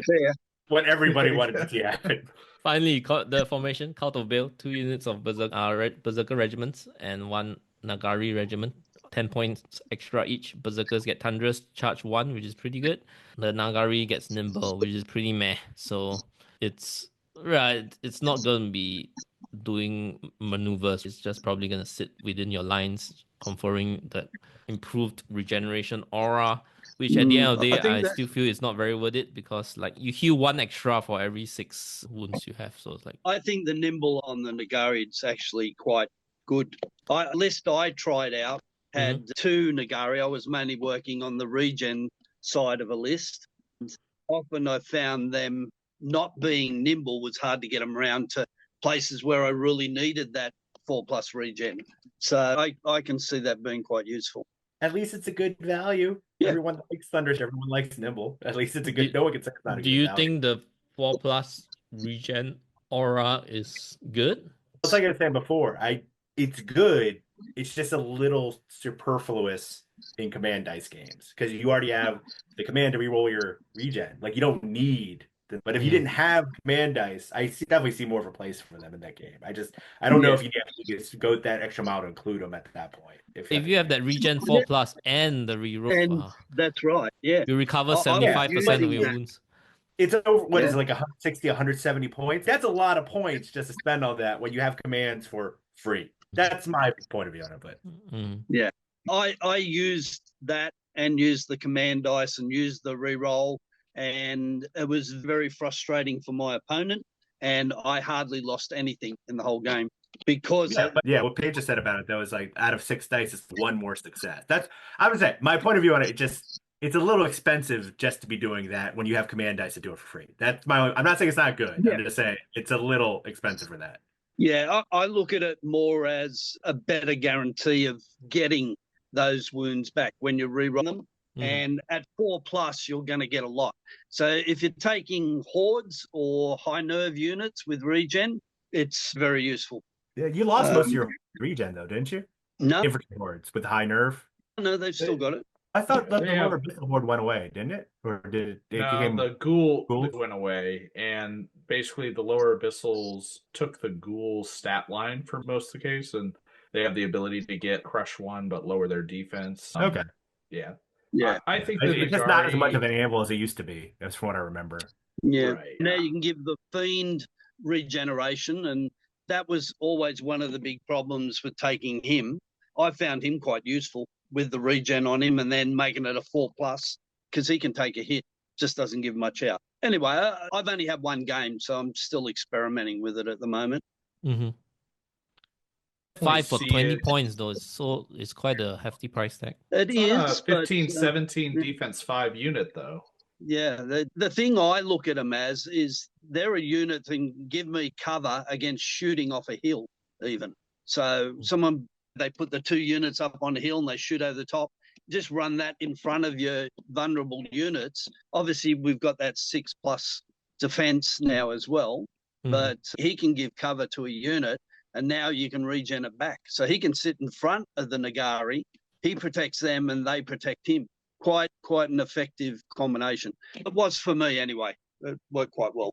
I see the Nagari as more than just a here's extra regen. Like, their combat profile may not be anything special, but they can sure still get in with like double charges and whatnot. And your opponent still has to deal with them. So I think I was using them in combat and they were quite good, Adam. With nimble. Yeah, if they're nimble, even better, but they're still a cheap enough unit that can be used as a chaff unit if you need to when you're running out of other units.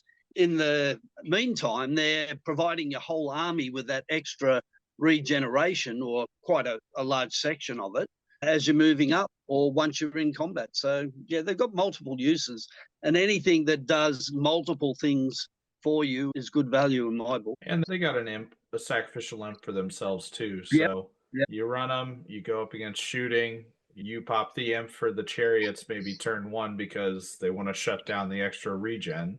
And then they have to target other stuff. Now your other stuff's benefiting from the better regen as you move up the field, and you can save the imps on some of those other units for a later turn. Yeah, there's a lot of combos there. And I haven't got the book in front. I don't have the book, but are they brutal as well? Are they what? Are they brutal? No brutal. No?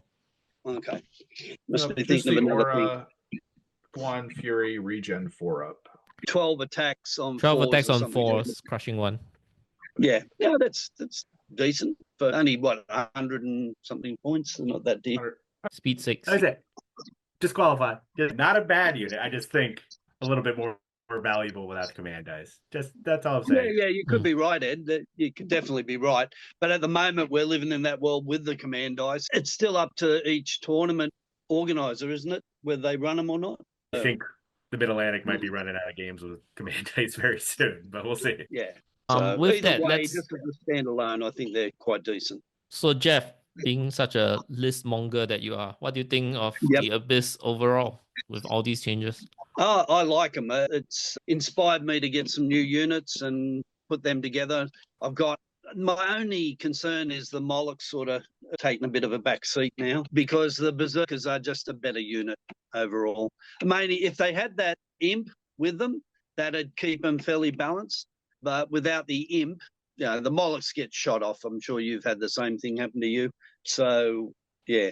And I've got some nicely painted Molochs, which I probably won't use at the moment. I think if we have Morlocks with imps, then everybody would swing towards Morlocks. Then it will swing the other way, would it? Because Morlocks just hit very hard. I think it'll be a reasonable choice to go one way or the other. You got one with speed and the other one with the heavier crushing. Yeah.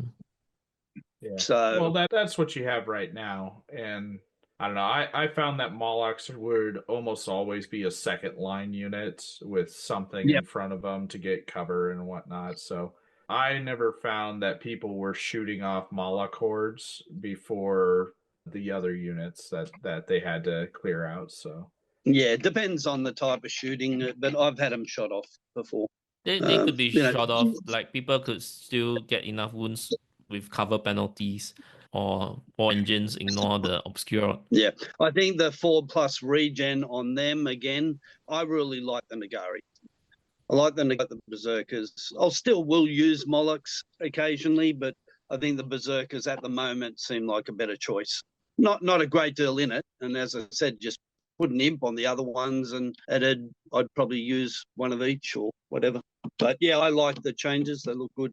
What about the other hammer choice of the Horseman? -16. I tried a couple of them. They didn't light my world up. They're decent and they're a bit cheaper, so good enough value. But that -16, it's still just that low nerve seems to be. Nerve, I think, is the best defense of all out of anything. Yeah. And more so than armor or anything else. So they're decent. They're in a good place, and they're definitely, you can take them. I just worry about the amount of phalanx and things like that around. As you say, the Berserkers don't have to worry about that. It's like running chariots these days. People like chariots because they're not stuck with all the other bonuses that people get. The Berserkers will be in that same point. But yeah, I've only one game in, so very hard to tell at this stage. I haven't really looked at the health, but 185 points, 24 attacks, ferocious charge, nimble, fury, thunderous 1. I think it's all right.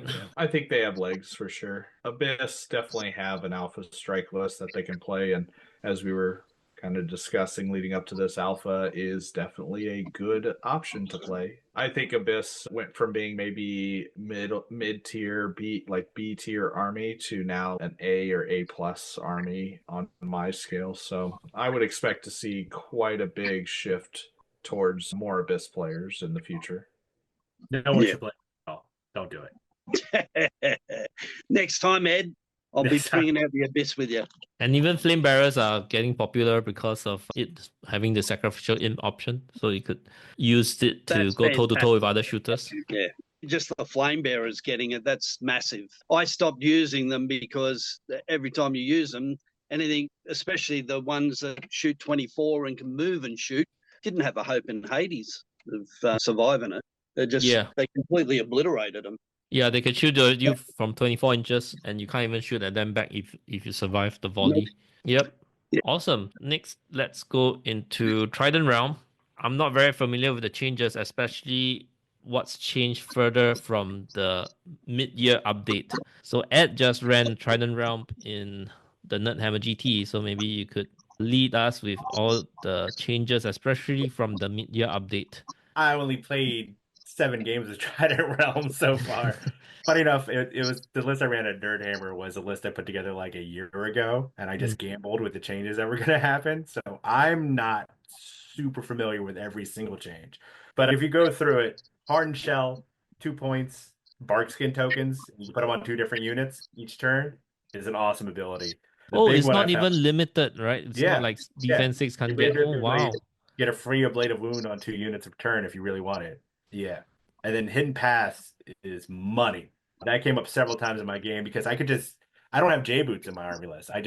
I planned around my deployment. I looked at terrain and be like, I'm just going to assume I'm going to roll just enough to get out of there because it's only 3. 3 for Pathfinder on demand is awesome. It's too good. It's way too good. Yeah, so the thing is, if you don't invest into extra command dice, your average roll is 3.8. That means there are a lot of times where you don't even get 4 points. So then you can't consistently bang on being able to use your faction orders that cost 4, but when it costs 2 and 3, you don't have to buy extra command dice and you're still able to use them. And I didn't. And basically every time, it's funny enough, J-Boots, because it's one use only, like Adam said, there's a real choice when you got to use them. Very often you're not going to use it for the positioning advantage. You're waiting for that big charge. Hidden Pass, it being 3, you can basically guarantee you're always going to have it when you really want it. It means that, like when I was playing games, you could just take advantage of terrain whenever you needed to. If you just like, I just need to get on the other side of these woods because you can't charge me, done. Look at a tree and look at my butt. I don't care. Like it didn't matter at all. And that definitely kept me it kept the pressure on in a lot of my games. The fact that I didn't care about terrain as much as my opponent did. But ensnarers, I'll be honest, I don't really use them. Some people love them.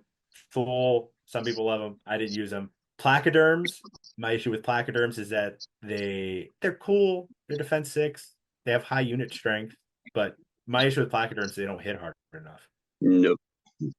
Right. There's the option upgrade to increase their unit strength to 4 on the regiment. Yeah, it's great for scenario play if you just want to use it to stick there, but they just don't threaten anything. Usually. Yeah, they have no crushing. Yeah. River Guard, decent little unit, fly, nimble, that kind of stuff, but I didn't use them on my list. You're going to see that a lot. We're going to get to eventually to something I use. I think they're pretty good. What are the other people's opinion on them, Adam and Jeff? I played I played 2 games against Trident Realms, and both of them had some River Guard, a couple of troops in one, and then 3 regiments in the other. Both of them were running them with the javelins on all sizes. So they have a lot of attacks for that javelin shooting, which comes in at piercing 1, and then they can combo with the River Guard Sentinel character to gain just flat vicious. It's not just melee, it is vicious. Right. So it works for their ranged attacks as well. And these little guys being fly, nimble, Pathfinder, speed 7, they're able to get into good positions in order to unload and focus fire down. And both Trident Realms I played against also comboed those guys with the King, the Trident King, who's gotten a lot better too. And his shooting attack applies shattering. So I really like them as just like a close range skirmish type units. And their leaper ability, so that they can see over top of stuff, really is quite useful too. Yeah, because it's very similar to the Tormentors, right? Because they're also speed 7 fly leaper. Yep, so great unit. I think that there's lots of utility for them. So troops, I would expect to see a lot of those in Trident Realm list. Okay, I think none of these changed. Tidal Swarm, they merge with the Nokken profile. They can purchase a shooting attack. I don't know if people should. I think it's all right for 5 and 10 points. Yes. Yeah. For 5 points, you get 6 shots. Yeah, that's great. It's one of the better values in the game. Yep, agreed. I like Dan and the Trident King. He's much better profile now. So they're the 2 things I got out of it. All right. And what Ed said too about those command orders for them. I hadn't really looked at them before, but they look really good for Trident Realms. Did the Worm Riders change at all? 235 points, 20 attacks on trees, crush 1. Nimble. Regen 4 plus defense 4, 16, 18 now. They've gained 2 attacks. Yeah. They were 18 before. Wow. I believe. Yeah, a little bit better. The Dam Busters, 230 points. I think these were changed. Yeah, they got Crushing 2 Thunder 1 now. Instead of Crushing 1 Crush Thunder 2. 1 Thunder 2. It's a huge change for sure. I think they might have. Yeah, I think at one point they were, but that change was adjusted, I think, mid-year, if I'm not mistaken. But I think they also got cheaper because they used to be 200 points for a horde. And so I think they lost Nimble and went down like 15 points, if I'm not mistaken. And now they switched up Crush 2 Thunder 1, and they're at 230 now. And it's pretty darn good on a flying Strider unit. So yeah, that's a fine trade. I love flying nimble units when you actually have something real hard to hit, but like they were very expensive to be on a 4+ melee unit before. Yep. Yeah, absolutely. I've never been a fan of them, but they're definitely getting closer to being valued now. If you want but that. Like we haven't gotten there yet because the Trident King does so much for the army list now. We'll eventually get there. Oh yeah. Oh yeah. But the Tree Leaper Dam Busters are kind of new. I haven't actually seen them be put to play, and I think one of the big issues with them is the 6 attack profile that they have.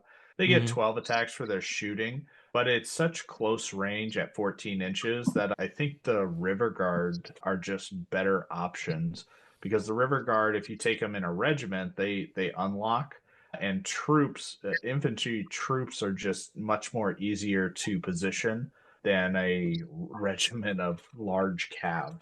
I don't expect to see many of these Tree Leaper Dam Busters on the table. But they're Thunderous Charge too, with 6 attacks. 6 attacks. 6 attack. Yeah. It's just a weird profile. Like, I agree. It's just odd the way they went with it. Maybe it should have nine across the board in combat and shooting. Funny, like we're going to get to it. There's something to be said about units that are consistent in both the melee and shooting attack. We haven't gotten to the one unit I like a lot. But hey, don't skip the Gigas. They have not changed, have they? No, they haven't, but they're good. The thing that draws them back is the 12 attack, which is quite low on the horde. They do have Crush 2 and Vicious, and I think you took the King that gives them Elite. Yep. Because But we'll they get to the King. have the Royal Guard keyword. But we'll get to the Kings and Secret Sauce of this whole army at this point. Yep. Next, the River Guard Arbalest, which is the singular monster that shoots like a war engine. Does it shoot like a war engine? 5 attacks, 18-inch piercing, 1 steady aim. Yeah, I took 3 of these, and they prove themselves almost every game. They fly, they're nimble. Several times I charged them into a flank, and here's where we go back to that other point. It is a consistent number of attacks. It's Crush 1, it's Pierce 1.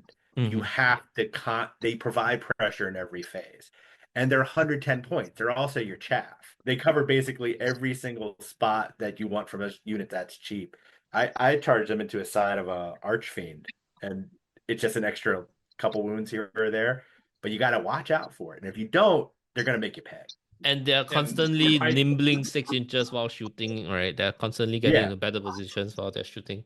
110 points, that is an awesome value.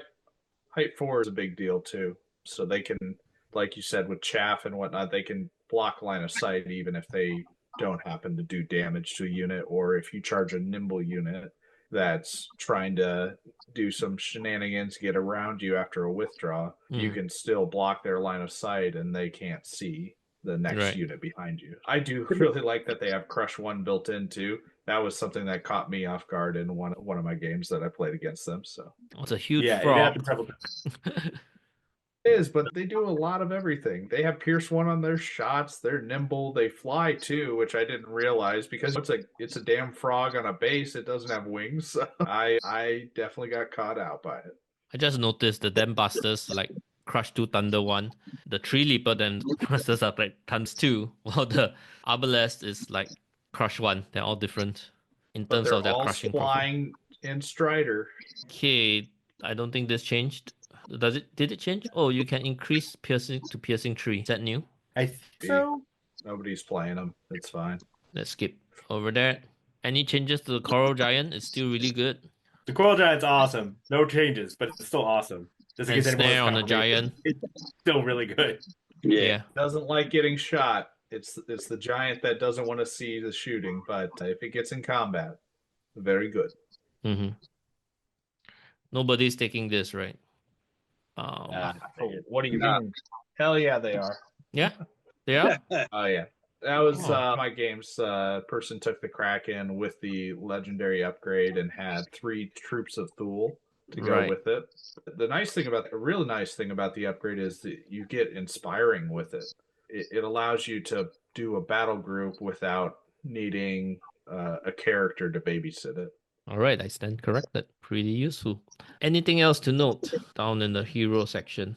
The Centurion's really good. If you haven't used it before, that little gun is awesome. Yeah, the disordering gun. Yeah, just in case anybody missed that, it disorders. It's awesome to have in your list.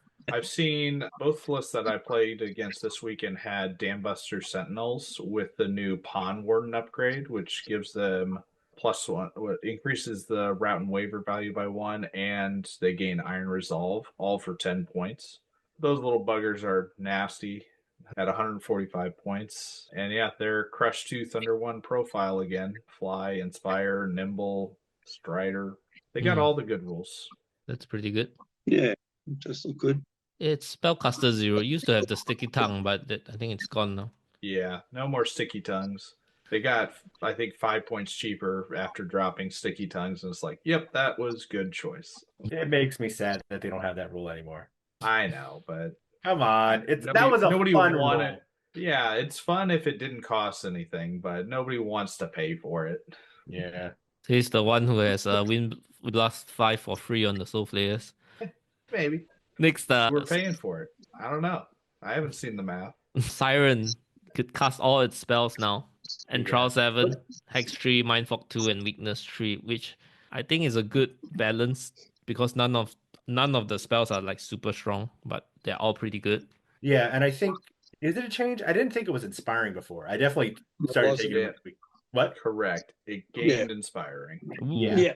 And so now you have a legitimate spellcaster to always take. This probably is the number one spellcaster you take in your list, at least the first one, just because of the utility it gives you. Because it's good value. I still think it's up in the air, this one or the skin with the Thunderous Charge Aura and Bark Skin that you can get from that. Or maybe it's the Aquamage. I forget which one has which. The Mythican was the one that had it in the formation previously. Formation from before. I don't know that it gets it now, does it? Yeah, there's no Thunderous Charge Aura, but one of them has Wild Charge Aura. No, it's the Rising Tides. I played against it this weekend, so I know. That's the Rising Tides. I think. That's the Aquamage, I think. Aquamage. Yeah, but Rising Tides just gives you Wild Charge. Yeah, that's what I was saying. Wild Charge 1. Yeah. And it doesn't have any keywords. As far as like support casters go, it's that guy with Wild Charge. Sorry, I said Thunderous Charge. I meant Wild Charge. I said Thunderous Charge? Yeah. You had me confused that. Oops, I confused myself. So so Wild Charge 1 and Bark Skin in an army that really thrives from it, and you can combo it with your commands. It's pretty darn good. Yep. I can't find the Rising Tides. Let me see where it is. Yeah, it's under Thule Aquamage, Rising Tides or Wild Charge 1, 15 points. It's really nice to get you out of the threat range. My list that I played at Nerdhammer was a little bit of an oddball compared to the other Trident Realms players, so I didn't quite get that much value out of taking stuff like that. So that's fair. Okay, after the Siren, I think next up is the Trident King. There we go. No. Wait a minute. Kroos got the deep one keyword, so she is now a deep one that gets Thunderous Charge from the Kraken's aura. All right, that's all. Is that really powerful? It's just assassin. It was one of those fluffy things that everybody's like, hey, how is this guy not a deep one? It's all in his backstory. Can we get that? And they did update it. It's just good to see those community asks. Trident King, 215 points, comes with a base profile, 10 attacks on 3+, crush 1 thunder 2, speed 8, nimble, very inspiring, and snare regen 5+. It has a tight sign attacks at 12 inches, piercing 1, shattering steady aim. That shooting attack is pretty good. And then you may upgrade to one of the options, King of Medusa for 20 points, Elite Royal Guard that affects Placoderms and Gigas. King of Miriam, 20 points, rallying 2 to them, and King of Ilishtish, 15 points, Aura Life Leech 2 for 9 hits. Ed, you ran the one with Elite Royal Guard to buff up all your Gigas. Yeah, because I ran a list that was mostly Gigas. I ran 5 boards of Gigas in Nerdhammer. And oddly enough, when you have Elite and Vicious going off at the same time, like Blood of the Old King, all of a sudden Gigas started doing a lot of work. I was surprised how much damage they were doing every round. It was like averaging between 8 to 10 wounds, it seemed, every round. And it's good enough. And so that with Bark Skin, a little bit of weakness thrown in, and it's fun. The Gigas are nimble, so you can cram them in anywhere you want as long as you got a little bit of space for them. Yeah. But the Trident King, it's just, of course, the problem is the Trident King can't be everywhere at once. You just can't. But it's such a good value. That's the thing when you're list building. You always assume that everything is affected by your auras, but it's not. It's gonna stack all this and it's gonna be glorious. But he's fairly fast. He's nimble too, so you can actually kind of stick him most places where you need him. It's just a question of you got to figure out where exactly you need him the most. Of course. All right. Also, my list was everything was nimble except the Coral Giant, which gave me a lot of movement, Right. a lot of freedom of movement. So Yeah, the other the thing other- is your gigas being height 2, you can shoot over the top of them. it's surprising how good being height 2 on monstrous infantry is. It's Mhm. awesome. Yeah, they've really improved that Trident King. He's so much better. Yeah. And so the Triton King's base cost value went down too, I believe. So he's only Yes. 215 base, and then after you put an upgrade of either 20 or 15 points on him, he goes back to what he was costing before. So it's pretty much just a free upgrades at this point. Yeah, he actually ended up being like 5 points more expensive when I thought about running him before, when it came down to it after the change, but it's not bad. I think he'll pay for it. Yeah, you're definitely paying for it. The only weakness I really see on him is that 14-16 nerve. He can get shot off the table if you're not paying attention. So just got to be a little bit careful about that. In combat, he's got ensnare, regen. You're probably okay, but you just got to be very careful, especially because Gigas are height 2. They can see him a lot. So Yeah. The thing is, if you've got a defense 5 unit with regen, 90% of the people won't shoot at it. They'll shoot at something else. oh yeah, it's true. It's just it can happen. You got to be Jeff, able Oh, to yeah, it can happen. Unless the other things they can shoot at are defense 6 gigas, then they will shoot at the Triton King. Yeah. Yeah, but like you said, Adam, they'll go for the giant first. Oh yeah. Definitely, right? No regen. Yeah. Yeah. But you have command doesn't deck. mind Kill one, resolve. and I resolve. Yeah, Yeah, I've had them shot off reasonably often. And being height 6, you can't get cover from anything, virtually. Trees. Trees are your friend. You hug that tree hard. Hug the trees. Yeah. The other thing we didn't mention, Ed, is that elite aura. It's just flat elite. Your Triton King is benefiting from the aura he provides, so he's elite, and his title spray shots are elite as well. Uh-huh. Yes, He gets that? Did I miss that the whole time? Ed, it's the way auras work. Even if the unit that provides the aura doesn't have the keyword, it benefits from the aura itself. Oh, damn. Yeah. I should have been paying attention to that. Yeah, you should have had a lead on a Triton King all weekend, whether you were shooting or in combat. Damn it. Yep. Ah, Mate, That's what I I want to get. play so many armies now, it's ridiculous. I only got 2 practice. I got 1.5 practice games in before Hammer with the list. So I'll figure it out. Yeah, this is another tech thing that you gotta be pretty familiar with the rules to realize, all aura givers benefit from the aura, even if they don't have the keyword. and then one other call out. I actually really like the Life Leech 2 aura on the Triton King, even if you don't take any naiads in your list, because he benefits from it. So a ensnaring, regen 5 up, Life Leech 2 Triton King just goes into whatever it wants, and it's probably going to stick around all game. So, All right. Let's move on to the formation. 2 River Guard troops and 1 River Guard Dam Buster regiment. 5 points extra for the troops, 10 points extra for the regiment. All units increase their Waver Rock value by 1, and the Dam Busters gain Stealthy Aura for MC only, which are all the frogs. Is this good? It's a decent one because I actually ended up playing against it, and it's annoying to have all the nimble flying shooting frogs with stealthy. You just can't shoot them back. And I was playing Gigas, so I was slower than them. I also played against it. It's a very good. The stealthy aura is extremely useful, and like we discussed before, troops of River Guard, you give them javelins. They're extremely powerful, and that regiment of Dam Busters still is no joke. So, yeah, if you're playing frogs, I don't see why you are not playing that formation. Yeah, but at least you have to commit heavily into that team, right? Or that list build. So I think it's good. Provide options. I think are there a lot of viable lists out there in the Trident realm now? There are a lot of options to play. It's funny. There definitely is now, but it seemed like most everyone else was focusing on frogs, and then I came out of left field with the Giga list. Yeah, Well, I would that's say the way I'll be playing an Ed. I always do the gigas. Okay. The deck got hurt. Now with that combo with the king, that's fantastic. That's really good. Yeah, I would say there was 3 different lists. Ed, obviously with the Gigas, Joe Ferry was playing mostly frogs, and then Adam Ordle I played in the last round, and he had a frog detachment, but he was the one running the Kraken with 3 troops of Thule. which I think is a very good little battle group to just shoot these little bullets of Thule that hit like a truck if Thunderous Charge goes off anyway.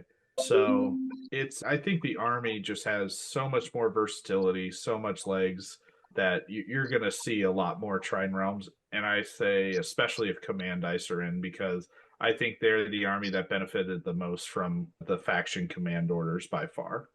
Pathfinder is good. Buckskin twice is good. And they all cost very Especially little. or a Thunder's Charge, like Adam was just saying, then putting the You say Pathfinder whenever you need it.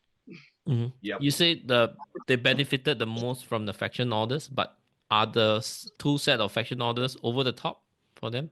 I think they probably are. Just because they combo so well with the rest of the army and what it's trying to do. Yes. So the fact that their Barkskin token, it doesn't have any restrictions, extremely good. And the same with the Pathfinder, it doesn't have any restrictions, so it's very good. And there's a lot of Thunderous Charge in the army, a lot of Defense 6. Yeah. The only thing is like the Barkskin, it's limited to 1. So unless you take Barkskin on top of that, it's very much just an it's extra +1 nerve is still really it's good +1 nerve. It's still good. It's just not incredible. Hidden Path, I think, is incredible. I think Hidden Path is incredible. But I think it's comparative, though. Yes, one Barkskin token can not make a difference, but the way when I played against them, I was playing with Ratkin. And one of Ratkin's special rules is you can benefit from one more additional rally on a single unit, and it costs 3 command dice instead of 2. There is never a point in the game where benefiting from one additional rally is better than just having a Barkskin token on you for that turn. So the Barkskin token is just straight up better. One less command. Yes, just a buff. It costs 1 less command, and they can do it twice per turn. Whereas the Ratkin, you have to have 3 sources of rally for it to even matter on the unit that you're targeting to get the benefit. That sounds like it's a problem with the Ratkin. It is. It is, yes. But I would say another big thing that I've noticed with the command dice is early in the game, turn 1, turn 2, before the lines collide, a lot of command dice went unused. Unless you had some long-range shooting, you were re-rolling a hit, re-roll a wound, maybe you get an extra dice on a lightning bolt. Otherwise, you're not using your command dice because there's nothing to do with them. Trident Realms can just say, oh, you're going to shoot me, so I'm going to spend 4 command dice the first 2 turns of the game to get a Barkskin token on the units that I think you're going to shoot. So they actually get to use their command dice still in an efficient way at all stages of the game. Or like you said, they use the Pathfinder to move up and advance and keep the battle line. Yeah, I'd say I don't disagree with anything you're saying, Adam. I really don't. It's mostly just because my perception is a little skewed because I was playing Gigas. The Barkskin wasn't quite as useful. It's definitely good. It wasn't as useful? I thought it'd be great on the Defense 6. A lot of it has to do with the fact that I was ultimately in every one of my games Pathfinder and it being more useful. Right. So it's just from a play experience way of looking at it. I was like, Pathfinder for me, way more useful to have. And oddly enough, with 3 command dice, I rarely actually had points left over for Barkskin. I'd rather get the charge off than take extra hit. So. And that's fair. And I think my point still stands where they have useful commands at all stages of the game. Oh, absolutely. And I think useful commands in the first 2 turns is a key to success when it comes to using command dice. They're very good commands. Very good command. I just think the Pathfinder one might be a little bit more useful, but that's me talking. That's my bias come from my games. It really is. I know it is. Yeah. Does Placoderm need more love? Placoderms? They need something to help them hit harder. I don't know what it is, but I understand their defense 6. I know they could get like a lot of scenario play, but they just don't threaten anything. So people will leave them alone. They'll do what they want to do. But if you lose the rest of the army, I'm unit strength 4, can't do something about it. Yeah, right. But it's the same thing with unit strength 4, unit strength 3. Not a huge difference, huh? Yeah. Usually by the end of the game, the unit strength, it's a great value. I just meant more like if you're going to sit on an objective, but they're just going to sit there and you don't have to worry about them, they could be unit strength 1. They're still doing a job, right? Yeah. I just think they've got to do something. There's got to be. I don't touch them because they don't threaten anything. They just don't kill anything. Right. I think their biggest benefit is defense 6 phalanx because there's even like your gigas, they don't want to go up in a threat range of some of these like heavy cav units, or hypothetically there's you're playing against Trident Realms and there's Dam Busters on the other side of the board and they're sitting there, Crush 2 Thunder 1 gigas, they can get cracked by that. Yeah, but a funny enough, Trident Realms gives you the tools. They give you weakness, and they give you a guy who can disorder. They're actually decent into things like Order of the Green Lady and stuff because of that. And you don't need Phalanx for it. That's true. That's actually the reason why I built the list the way that it is.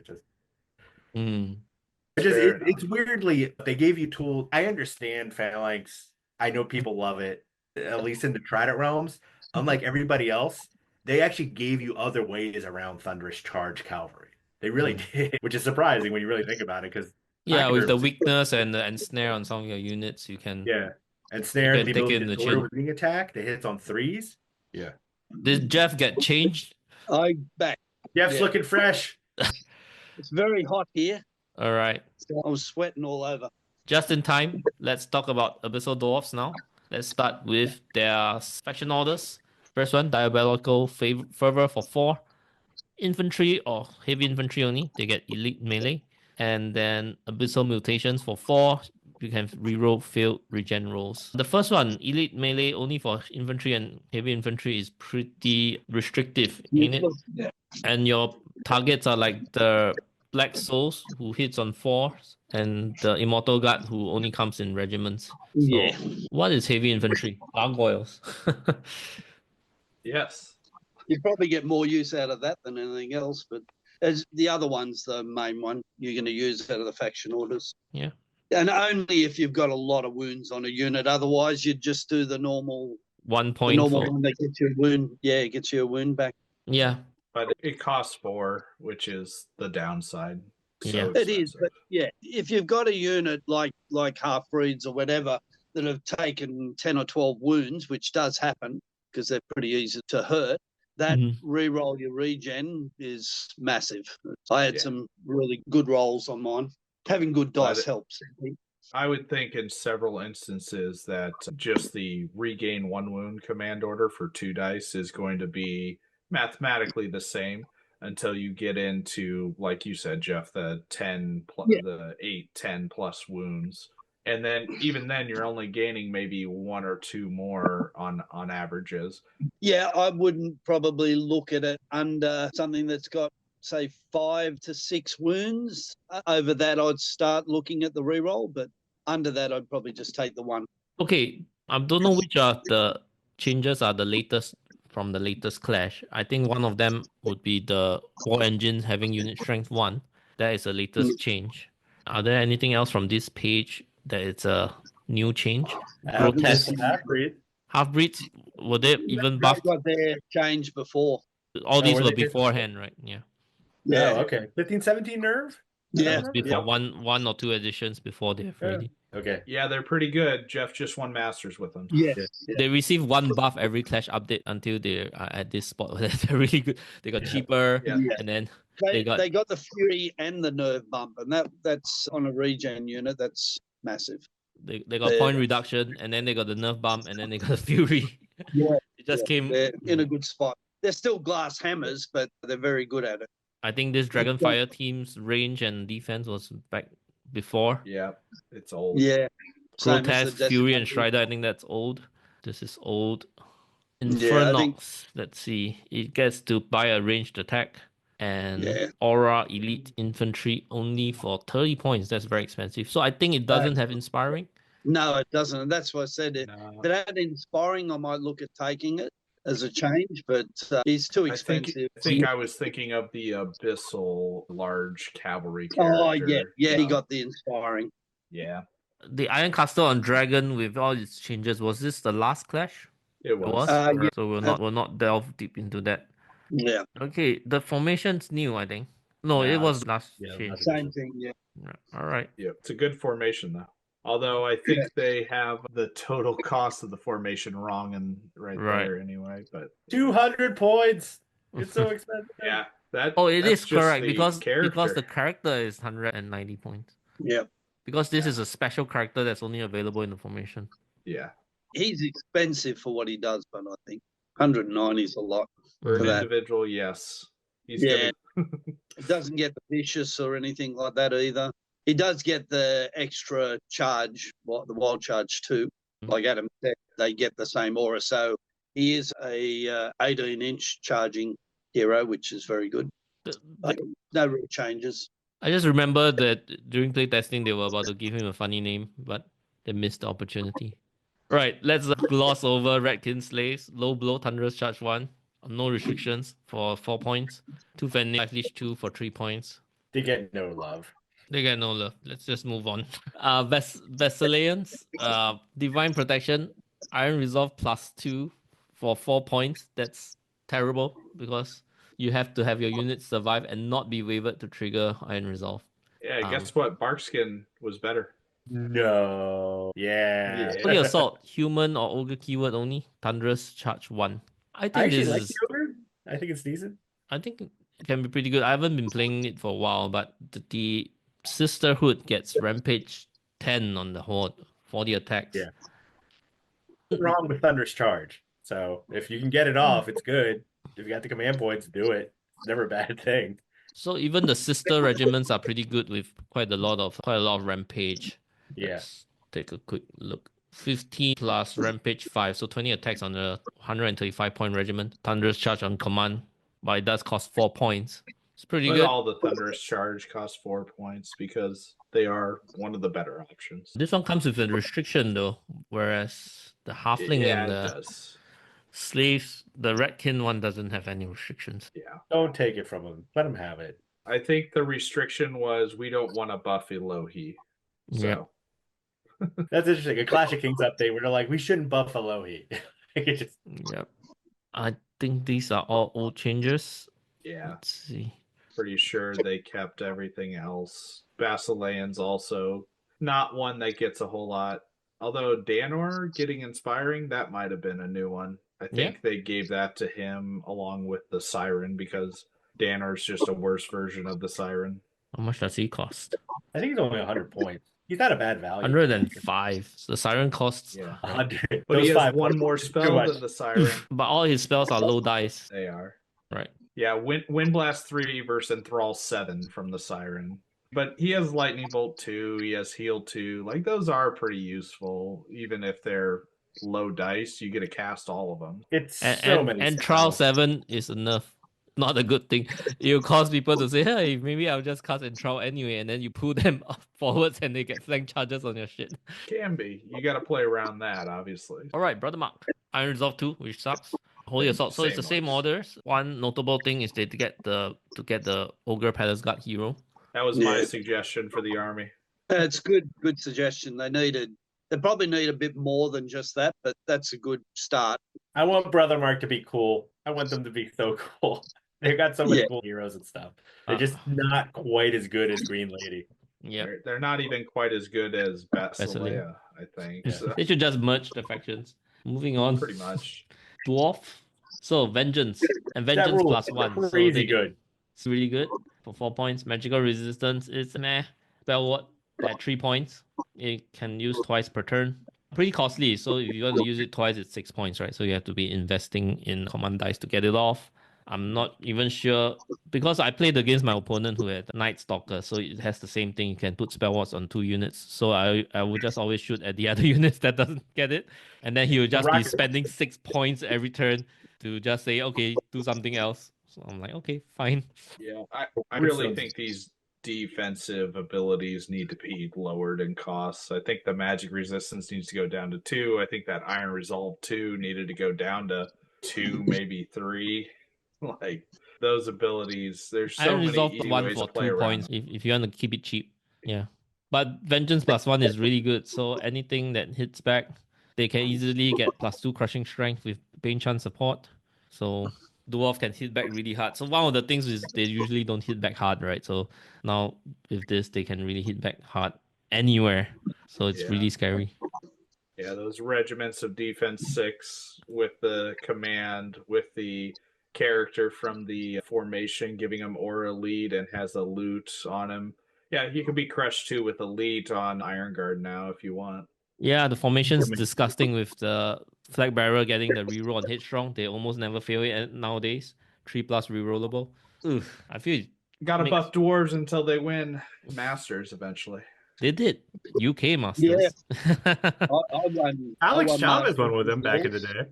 Yeah, they nerfed the golem, Golem. or they had just buffed the golems, and then they nerfed them after that. But Yeah, then it's just been buffed since then. just every year, over and over. Yep. I don't know if there's any other significant changes. I don't think so. The rest were all old changes. Oh, the war engines get. There's no pot shot anymore, right? Yeah, that was an old change though. Still. Is that an old change? Yeah, Yeah. I'm not paying attention. No one's taking them anyway. Yeah, you're good. All right. Next, 3 dwarfs. Unshakable Will. Regen 5+. Cannot be used on defense 6. So this one has this restriction, but Buckskin doesn't have. Yeah. But at the same time, the crabs are big shield, so they're only defense 6 from the front. The profile is defense 5. Sure-footed Strider for 4 points.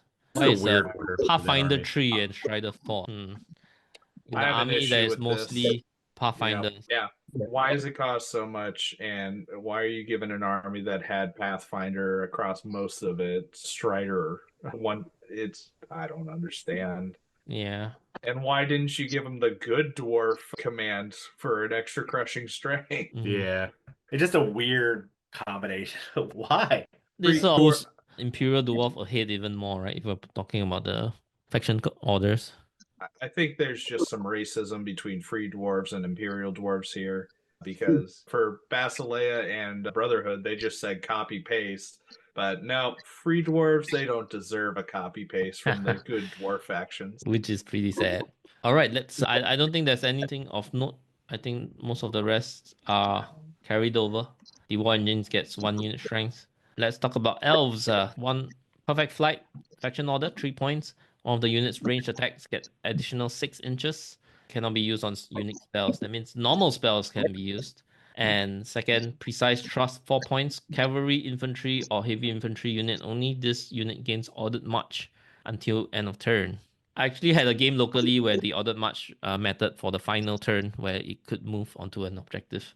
So that was pretty awesome. I actually like the elf ones. I looked at this immediately and thought, oh, those nimble cav, what's it called?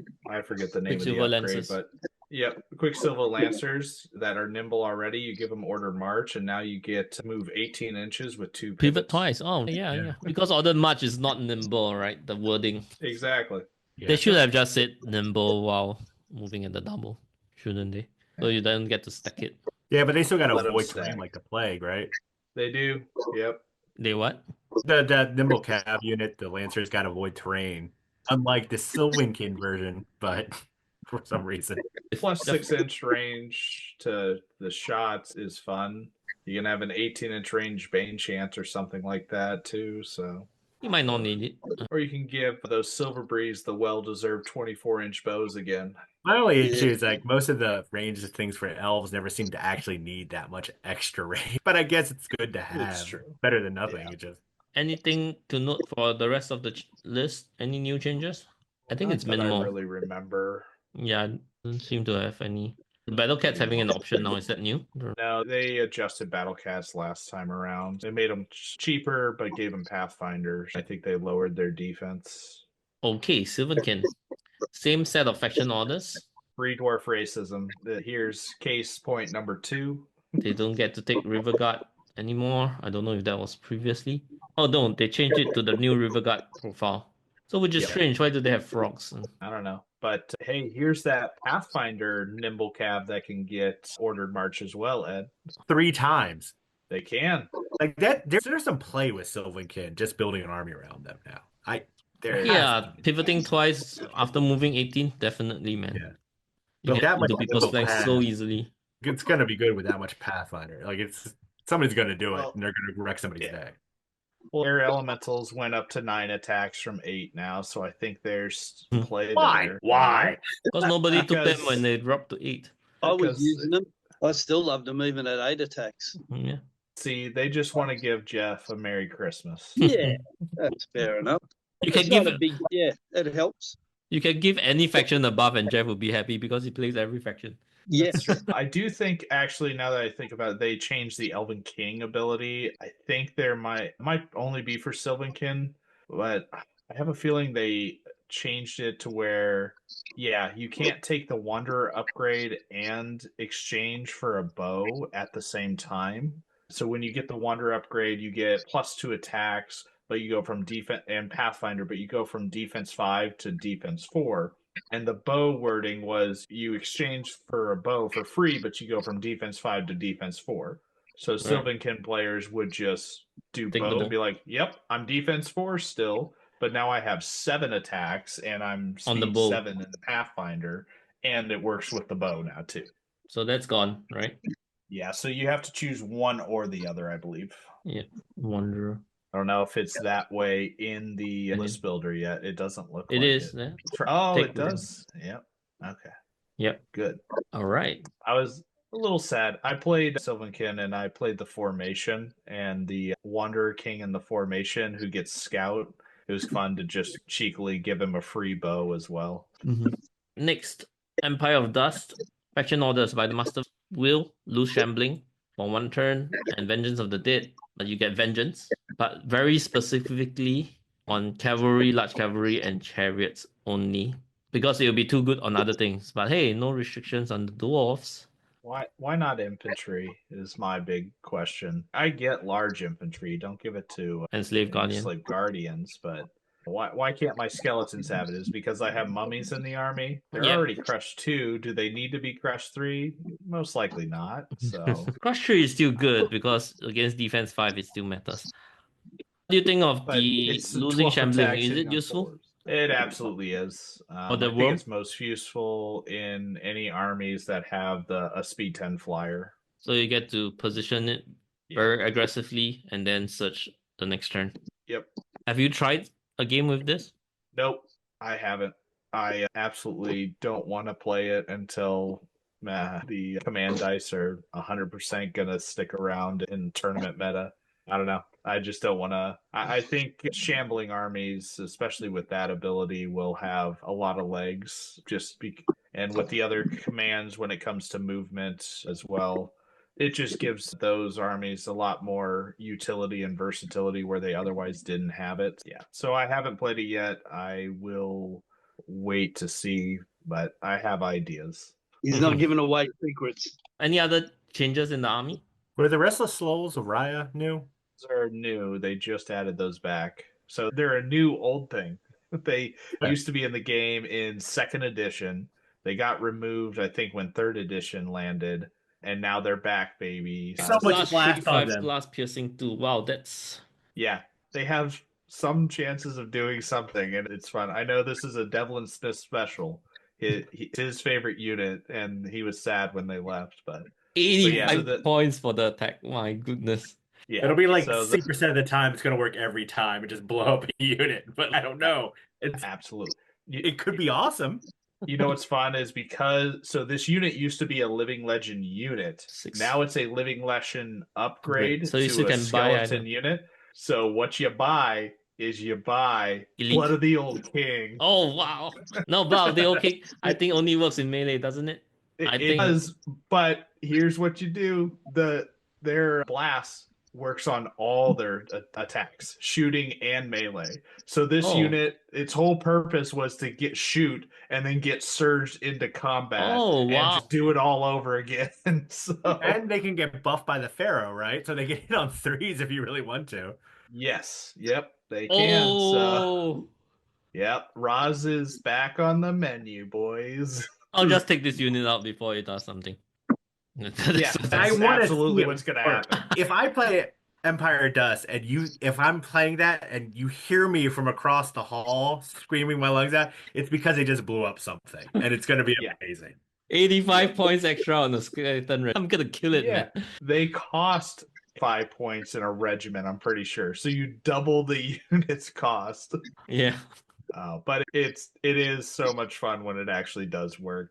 Anything else change? I think nothing else changed. We're gonna move on. Forces of Nature, by the Master's Will, lose Shambling for a turn. Unshakable Will, regen 5+ for a turn. Cannot be used on defense 6. You can use it on the Greater Air, which is great. Even using it on Earth Elementals to double 10 inches up on the first few turns is also pretty good. That's something I'm thinking about in Green Lady as well, because my old Green Lady list does play Horde and the Regiment of Earth Elementals. And the secret that no one knows when I play that list is I will never commit until my Earth Elementals are in range to charge. Although I'm like darting around the board, I'm waiting till turn 3 or 4 to charge because my Earth Elementals are still shambling their way up. I think everything else remained the same, except the Earth Elementals getting their 9 attacks. Let's move on. Herd, run them down. Ferocious charge, but only for large infantry, large cavalry, chariot, swarms, infantry, or heavy infantry. There's not a horde or legion. I think there's just so many qualifiers. It just makes the brain hurt. Yeah, I agree. I don't even remember what they're trying to limit at this point. Because large infantry is there, right? They're limiting. I guess the Stampede gets it. But that's the champion is a chariot, right? That's a chariot regiment. Regiment. Right? They get it. Yeah. So it's just the hordes of chariot things that don't get it. The Horde and Legions don't get it. The monster heroes, the monster and monster heroes don't get it. I guess Longhorns will get it. All People their take Longhorn regiments. All the normal regiments. It's weird that they only wanted to really buff those units. So what are they limiting? Just the monstrous just the heroes, hordes, right? Basically. Just the monsters and the hordes. Cavalry is not on the list. Yeah, cavalry is not on the list, but at the same time, their cavalry is only Brave Riders, which only has 12 attacks in the regiment. In general, they're not trying to buff the cavalry because the cavalry regiment has a hot-like profile, but not in the herd. The herd haven't gotten any love for quite some time, it seems like. When did they get love? Ever? Wasn't there a point where they got buffed maybe 1 year? Am I missing something? The Longhorns got buffed at some point and then they got pulled back. Okay, so I don't think people looked at that as a buff because long attack profile went down. So they went from having like 20 attacks in a regiment to a normal like 12 attack regiment, but then they gained rally 1. Was that at the same time? Was there a year where they gained the rally first without losing the attacks? Yeah, there was. There was a year where there were 20 attacks and they were rallied because I have friends who were building lists around them. Then they pulled back the attacks. They looked really good for a hot second, and then they were like, no. Then the next year they dropped the attacks but lowered the points. Yeah, but they also upped them to defense 5, which I guess is supposed to make you feel good about them. Maybe. I don't know why they hit them. My number one change I wanted to see in the army is the tribal trappers are still irregular, and I have no clue why. Every other unit of their similar type is not an irregular unit. They need help with unlocks, and the formation that they have forces you to take 2 regiments of them and a character. So you have to unlock the character somewhere else. It doesn't even unlock with the regiments that you're taking. I don't understand why these tribal trappers are getting restricted. They're the worst shooting profile in the game of their type as well because they shoot on 5s. They don't have steady aim. Like, it's just awful. It's a bad unit. And they're saying, we don't want you to take more of them. So I don't understand it at all. I'm more surprised by how well versed you are with the formation than anything. And I'm like, I wanted it to work so bad, Paige. I built a herd army. It's so cool. It's the only thing in the game that just does automatic wounds to your opponent still. At this point, 4th edition, it's either you make them an STL army or you get rid of this army. It's either you make models for them or you get rid of them. I'm in favor of getting rid of them. We are having 28 factions, and I could see them just getting consumed into. I wouldn't mind seeing them go into Force of Nature, and that's their infantry line for Force of Nature, right? Yeah, then you get rid of the Salamander and Nigel options. Yeah. And that makes sense. Because we're doing 28 armies page. We're scrolling through and we're spending less time on some than the others. But 28 armies is taking us so long to get through them. And for Mantic, if they're refreshing 2 armies a year, they're going to take 14 years to get through all 28 armies. Can you imagine that? I will say that all these faction orders are probably going to be duplicates from here on out. Green Lady, oh look, a unit loses shambling and a unit gains regen. Already talked about that. Next. It's pretty good to put regen on your Order of the Forsaken if they are badly wounded. Couple that with Green Lady's Hue. It's not bad. Hey, just a dumb question. How does Entangling Roots get rid of Fury and Headstrong? What is that? I don't understand. This one? Yeah. So it's a bad rule, and I'll explain it to you. You have to you have to target an enemy unit And hope with they get it, wavered. and then you have to plan on wavering them, Ed. No, I understand why. I've also commented on the fact it doesn't make any sense. It's a root. It's a technically roots. Why is it messing with people's heads? I don't get it. The name's dumb, the rule's dumb. I don't understand. I mean, when you're grappled by Agreed. roots, it freaks you out, right? So I guess. So you're not furious anymore? You're not drunk from should make you disordered. That sounds like a disordering route to me. Probably. It's just so odd. Next up, goblins, silent feet, non-titan only. This unit gains stealthy, which terrible because that's the titan is what I want stealthy on, and I don't know if it's broken if to give the giant stealthy or the slasher stealthy, but They thought so. They didn't allow it for any army. And Tooth and Nail, Life Leech 2, it's not bad. Some better than Iron Resolve 2. Yeah, because it gives some wound recovery mechanism in an army that usually doesn't have it. And you can use it on the giant if you feel it. So they start to recover some wounds. If it's injured, you get some wounds back. Margwa and Juice. Overall, not bad. The bang sticks are not in the formation anymore. You can just put it on Fleabag Riders. Yeah, but normal Fleabag Riders are only Thunderous 1, whereas the formation gave them Thunderous 2. So I don't think you're going to see it very often. Also, there's no longer the individual from the formation that has Aura Elite for the cavalry. Your cap just went downhill quick. Yep. And the new formation, 2 regiments of Sharpsticks, 1 Mincer Mob troop at plus 15 points per Sharpstick, 10 points per Mincer Mob. They gain Ensnare. Looks pretty good, but they're pretty costly. So and Sharpsticks are unit strength 2 in the regiment, I think, still. No, I think they bumped them to 3. Let me check. Maybe they didn't, but I thought all spear equivalents got bumped up. Because I know the Ratkin ones are 3, but... Nope, still 2. Okay, they're 2. The nerf's still low enough where Ensnare might not matter. Yeah, it's one of those where here's an army that's built around being a trash army. You just kill it. It's fine, right? And then here's a special rule that's supposed to help you survive. And it's going to cost you points, though. Most Goblin players that I know are going to look at that and be like, I'll spend points on something else. Because 40 points is a lot in that army. I guess it skews the math a little bit, so you can't just assume you're going to blow it off the table. But still, it's a tough sell. At 100 points for the regiment, to die. I'll just pay a little bit more for a Rebel Horde and have a Horde unlock. Okay, moving on. Halflings, Silent Feet, Stealthy, Low Blows, Thunderous Charge 1 with no...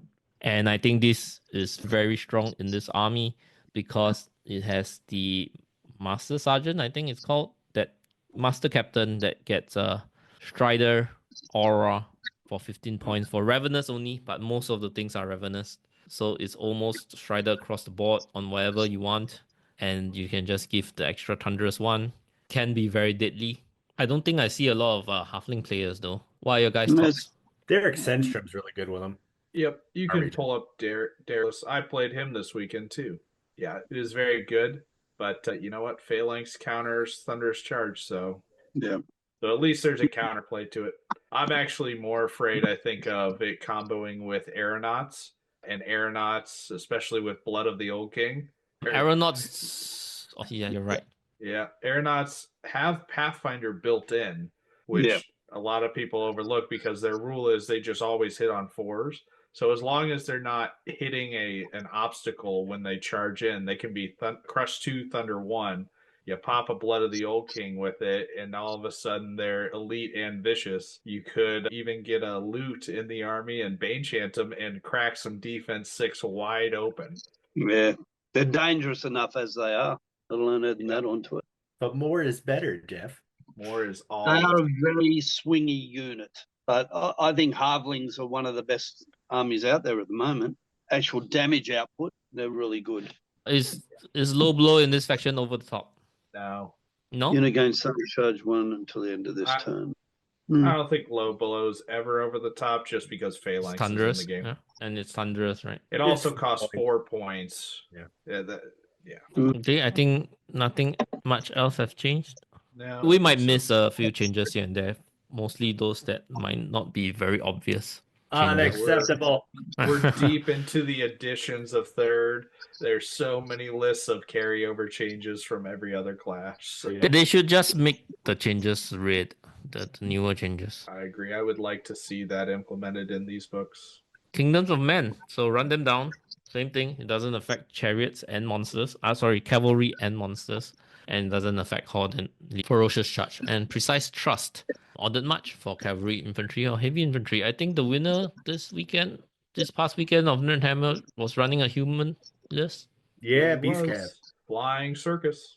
Beast Cav, one regiment of knights with Old King, two spear phalanx regiments, two ballistas, wizards, two mounted wizards, one hero on Pegasus, He's so cheap. He's a three decent attacks. hero. Yeah, But he's I so like the cheap. hero. General Wing Beast, three of them. So it's not really taking much advantage of the faction orders. Most of them don't. Just the knight can do a nimble ordered march. That's pretty much it. Let's move on. Rodier, run them down and precise trust. I think nothing else has changed. That hurts my feelings. It's been a couple editions since Wardy got any love. I used Just to merge play them him. into Kingdoms of Men by this Yeah. point. Even if you're keeping that faction. Night Stalkers, run them down. And Magic Resistance, which is the spell ward that costs 3 and it can be used twice. I do think run them down is really good on Night turns Stalker. out- Yeah, this is the best faction for that, for by far. Why do you get that? It's unfair. Why You get- not? You get Yeah. them on Soul Flayers. That's you true, get them why on not? Tormentors. They You get them on why? Phantoms. Because I didn't win Masters this year, Ed. So it's time for buff. It's time for buff. Oh no, it You were says lagging on our end page. What'd you say? I just got the warning that my Oh. internet connection is unstable, but I think I'm back. I hear you now, I think. Yeah, Okay, Can you hear he us? keeps I hear sitting you. in and out on mine. I can hear you guys. You're smiling very broadly for so long. I've just got the Night Stalker thing. Anything else to add for the Night Stalkers? Anything else to add for the Night Stalkers? Are you guys there? Yep. I think it's a delayed. Yeah. I can hear you at this point for us. Send. Okay, hang on. I think he's still behind us. Yeah. All right, the video's back. I plugged in a wired connection. Let me see if I'm doing better. Yeah, it's better. Yeah, do it Yeah. now. Better on our end. All right, move on. Anything else to add about the Night Stalkers? I don't know. It's just the kind of how- Portal of Despair got updated, I believe. So it's got Life Leech 3, Radiance of Life, Very Inspiring, all built in now, and it has 5 attacks for 120 points. And all for 120 points. It's really cheap. yeah, That's pretty. So yeah, you don't have to buy the Radiance of Life for 35 points it was before. That's Are a you planning to nice pick this? I'm gonna test around with it for sure because it also has Dread still built into the profile. So it's a Titan with Dread. What's not to like for 120 points? Mm-hmm. Good. Dream Hunter still not getting much love. Yep. Formation, 2 Tormentors, okay. Formation's still the same. Doesn't the Regiments, ambush box Tormentors, come with the new no butchers? good. I believe so. So I thought they would have a butcher-esque formation. Anyway, moving on. We're gonna speed through the rest. Northern Alliance. You get a Chilling Presence, which is a 6-inch of Frozen, and Unbreakable Will, regen 5+. I think not much else has changed. Oh, the Pack Hunters got more expensive. 145 points now. 5 points more than the Varangur version because they do have Wild Charge 1. So it's not a worthwhile trade for that 5 points. They were 5 cheaper before, and I Now could they are never 5 points work more out expensive. the exact same unit. Yeah, so now they're 5 points more expensive for the Wild Charge 1, which isn't great. On top of that, the Varangur versions can give 3 of them the Scout and Vicious upgrade, which is pretty good. So this will push Pack Hunters out of the list a little bit. People might still bring a few, but they're not going to spam it as much.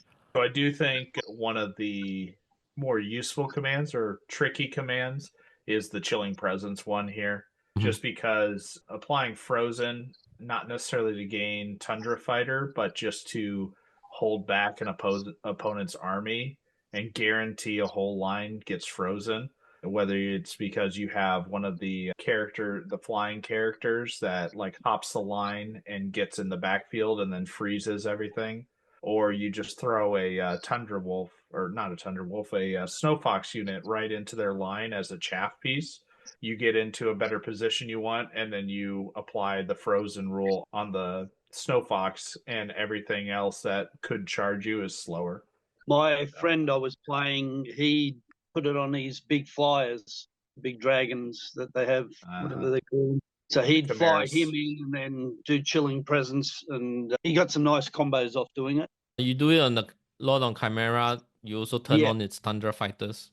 Yes, so it would get vicious as well on top of affecting other units, and because it's nimble and can fly, it's going to get into a lot better positions.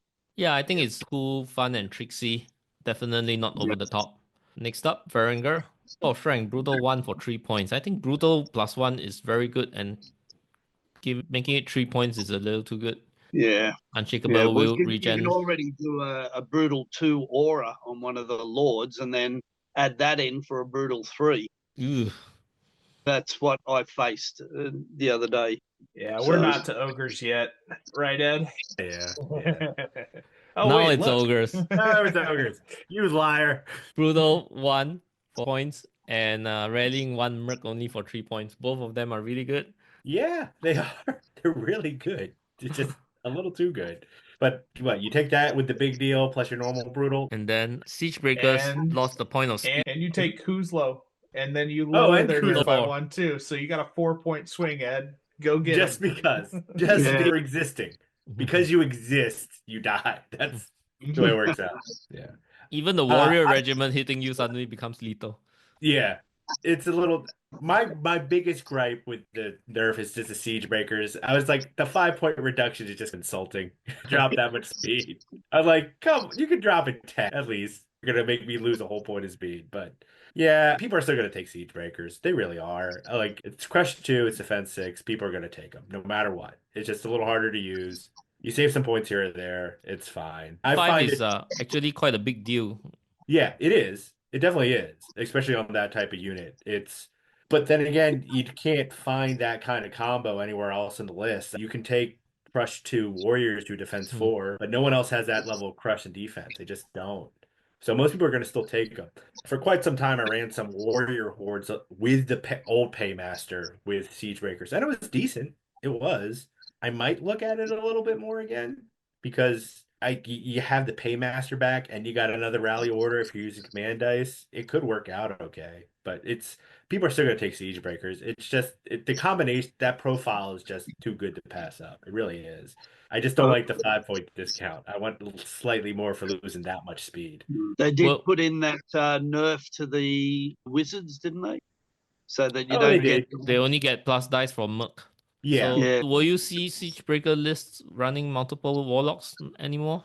So for me, funny enough, when I said before I wasn't running Captains with Warlocks, that's because in the old way, you just run Warlock. Sorry, you weren't running Sergeant with crossbows, because you just run the Warlock for basically the same amount of points. But now the math has changed.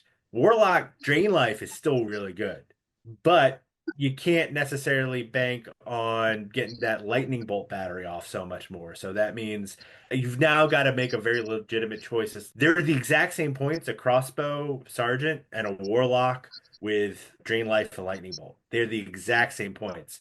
And now you really got to weigh those up together, because drain life is amazing in ogres, but the sergeant can at least contribute in combat. So I'm leaning more towards the cross sergeant now, when I never would have done that before.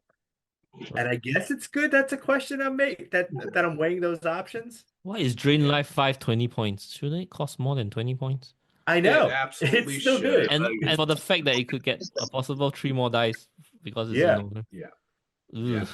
Here's my gripe with these ogre warlocks is you look at their price for their spells, and then you go over to orcs, who have the same ability to get up to +3 dice for each orc, regiment, horde within range, and they're paying for much more of a premium for lower dice spells. And they're not unit strength 1. So and they don't inspire. It's just silly. If anybody tells you an ogre warlock isn't a good value, they're lying to you. They're still a good value. It's just they're not. The problem is, like, your warrior regiment's going to survive. You're still taking 3 warrior regiments. You're still going to get a decent amount of lightning bolt off before you hit, and then you're going to have drain life in there. It's still fine. It's just not crazy good anymore. It's just very good now. Some simple math, guys. Drain life 4 on the vampire for 20 points. Yeah. Drain life 6 on the Lich King for 30 points. So drain life 5 should be 25. Isn't it? No, ogre math. Possibly more because ogre math. Definitely more. Because of the possibility to add dice. So Yeah, it's drain life 8. Let's not kid ourselves, it okay? should at least That's be what 25 Ed points. did to Probably me. 30. That's what Ed did to me in our game. It's drain life 8 every time. You killed a lot. It was like drain life 6 or 7 by the end. It By was the drain end. life way too much still. Yeah. Like even what's it called, the main factions that I would say that build around drain life are themed that way. I would say it is undead and then the soul snare from EOD. And the soul snare has the highest drain life with drain life 9, but you can only take one of them and it doesn't score. And it's a war machine. And yeah, it breaks the rules to make extra range than that. So it's very good with that. But you could take 3 ogre warlocks and you could have drain life 24 on the board. So it's disgusting. Yeah, but Right. it's a harder choice now. This is not on defense 6 siege breakers I think anymore. the warlocks are going to have to stick fairly close in because you won't have as many units pumping them up. So you won't be able to spread them out like they used to be able to. And so that makes the crossbow sergeant. So, like I said, the crossbow sergeant is the exact same point level. He's not going to give you drain life, but he is going to give you 5 crush 2 attacks in there. So much more even. So So you here's the probably big take, question, mixer. Ed. But Do you take Namagrok still? I'm taking all the Nam. other ones. The reason why I'm still taking him is because he still gives you Bane Chain, he still gives you some heal. And you still might have regiments around to still power him up, at least at the very beginning. So I had Nam and 3 warlocks. If I take Nam and 3 crossbow sergeants, it's almost the exact same shooting. It's a little bit better in combat. It's about the same. I'm just going to do that and not lose any sleep about it. The one thing I do like is the fact that the ogre sergeant now becomes the paymaster. The paymaster was garbage before. He didn't inspire. He was only crush 1. I was like, why? Now it's at least a sergeant. Now he rallies. I might go back to where I was running. I might drop a unit of siege breakers to take another horde just to save some points here or there and to see what else I can get. Maybe I can fit in a crocodile somewhere now. Get that triple attacks. Will you take the big deal to stack all that brutal? I've actually never tried the big deal. All right. I can't necessarily comment on that one. It's pricey. What will you do? So it's one of the key choices of list building for August is whether you want to run siege breakers without the merc synergy, or if you're gonna go with hunters, a combination of hunters, maybe berserker and warriors to run with the merc synergy. Yeah, maybe. The problem is there's the point where the merc synergy is, or not synergy. It just, is it worth it to really lean into it or not? There's a lot of synergy now with, especially if there's a command order send, right? Because you can get the rally from command, you can get the rally from the paymaster upgrade. Your warlocks are getting buffed up then now too. So I think if you want to play with the warlocks, you might as well. Your main ogre line is going to be warriors / hunters probably. Yeah. And then from there, you might as well lean into, I'll just make these guys harder to kill with rally. Yeah. There was definitely a few games I was running warriors already, even with the old paymaster. It definitely came in clutch a few times, and rally 2 will never be bad. But it's back to the command dice question. Do we do it or not? I think it does have the extra rally from the command dice is a huge thing in that particular list. And eventually Brutal 4 might come in. Because why the hell not? All right. The formation changed. 2 warrior regiments and 1 goblin sharpstick regiments. Warriors get rallying 1 to goblin. Sharpsticks get nerfed dash 14. Woo! Woo! It's just a weird thing that they want us to run. That looks like a no from me. Continue. Let's move on. Orcs, Show of Strength, Brutal +1, Hidden Paths, Pathfinder. I think that's great on their big unwieldy units that they can give Pathfinder on command. Brutal +1 is really good. They don't have much love other than that, but I think just this combination of faction orders are pretty tasty. I'd like to see their fight wagons not be irregular. Yeah, Next, that's For weird. some reason in the Rift Forge orc, they're not a regular, but in the regular orcs, they're a regular. yeah, okay. Riftforged Orcs. I don't know why it has to have a different name. Garkan's Rage, Brutal +1. Just call it Show of Strength. Rift Charge. So this two offensive orders, they're both offensive orders. Lightning Bolt 4. It's pretty nice, especially when you're using it in the early game, since you don't have much else to spend on. Add the following unit, Stormbringer. Is this new? Stormbringer on Gore Chariot. It was last one. I don't Right. think people are really playing with it. There's other better scoring characters in the armies. Yep. The War Drum was also a previous edition. All right, let's move on to Redkin. Low Blows, Thunderous Charge 1. The Blight, for 3 points, you can make a unit be up to Rally 3. But you still must have 3 Rally sources to get the Rally Yep. 3. So that's Yep. pretty terrible. Yeah. Fluffy, Unlike right? ogres to just gain rally, which would be nice, and unlike every other the barkskin tokens, just to be like, just ignore a wound. This is just garbage beyond garbage. It has to cost I 1 still- to make it worthwhile. Cost 1. Yeah, absolutely. I still used it because I had nothing else to do with command dice on turn 1 and 2, but it doesn't mean it's not garbage. In most armies, turn 1, you don't get much use out of the command dice. I always do with Abyss because I'm like channel power on the lightning bolts and then strength and accuracy on the other shooting options. Yeah. But it's not your main faction orders. You're not going to use too much in the first turn, I would imagine. Otherwise, There there are was some. I do fireball on the gargoyle sometimes. Okay. What other change? I think Mutant Red Fiend got buffed a little bit in that it heals itself for D3 also. yeah, that might be the only thing else Yeah. that changed. Yeah, I think that's about it. Night Terror was a previous change, right? Becoming a monster slot. Yep, that was previous. Salamanders, Fireball 8 on the first one, and the second order is Inferno, getting an Inferno keyword, and then you still need the Firebond to get that Life Leech 1 synergy going. I'm not sure if it's that worth it, but at least you can trigger multiple units to get Life Leech 1, right? Yeah, I don't mind that one. I think it's the right price at least at 2 2, points. Yeah, if you got it, it's nice. I think not much else have changed. Nope. Nope, not much else has changed.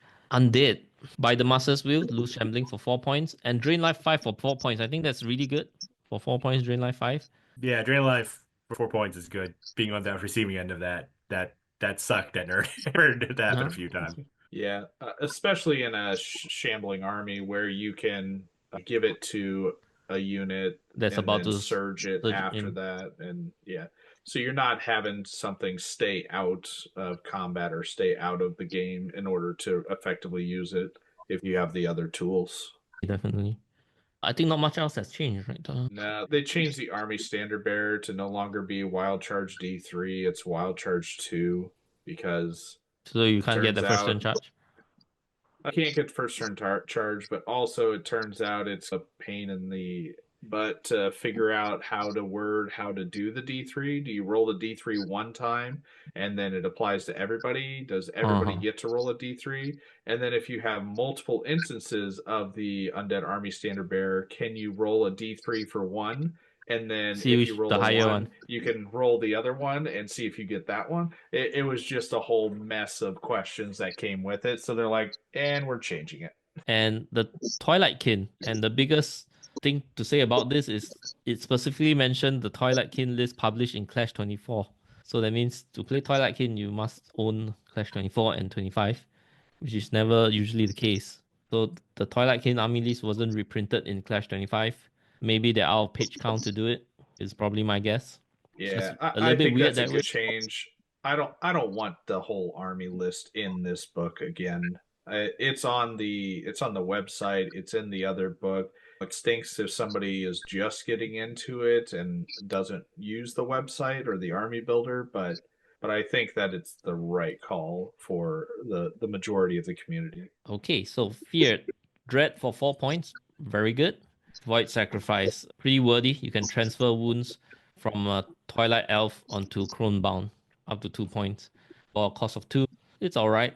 I think Dread is good too because you could put Dread on a unit that didn't charge into combat. And then you could still do strength and accuracy on the units that are in that same combat that you're trying to affect. So you can pretty swing the battle quite a bit with the combination of dread, strength, and accuracy. I like it. And I do think the Void Sacrifice is actually a really good ability too, because the army has Mind Screecher Planer with Radiance of Life. The A wounds.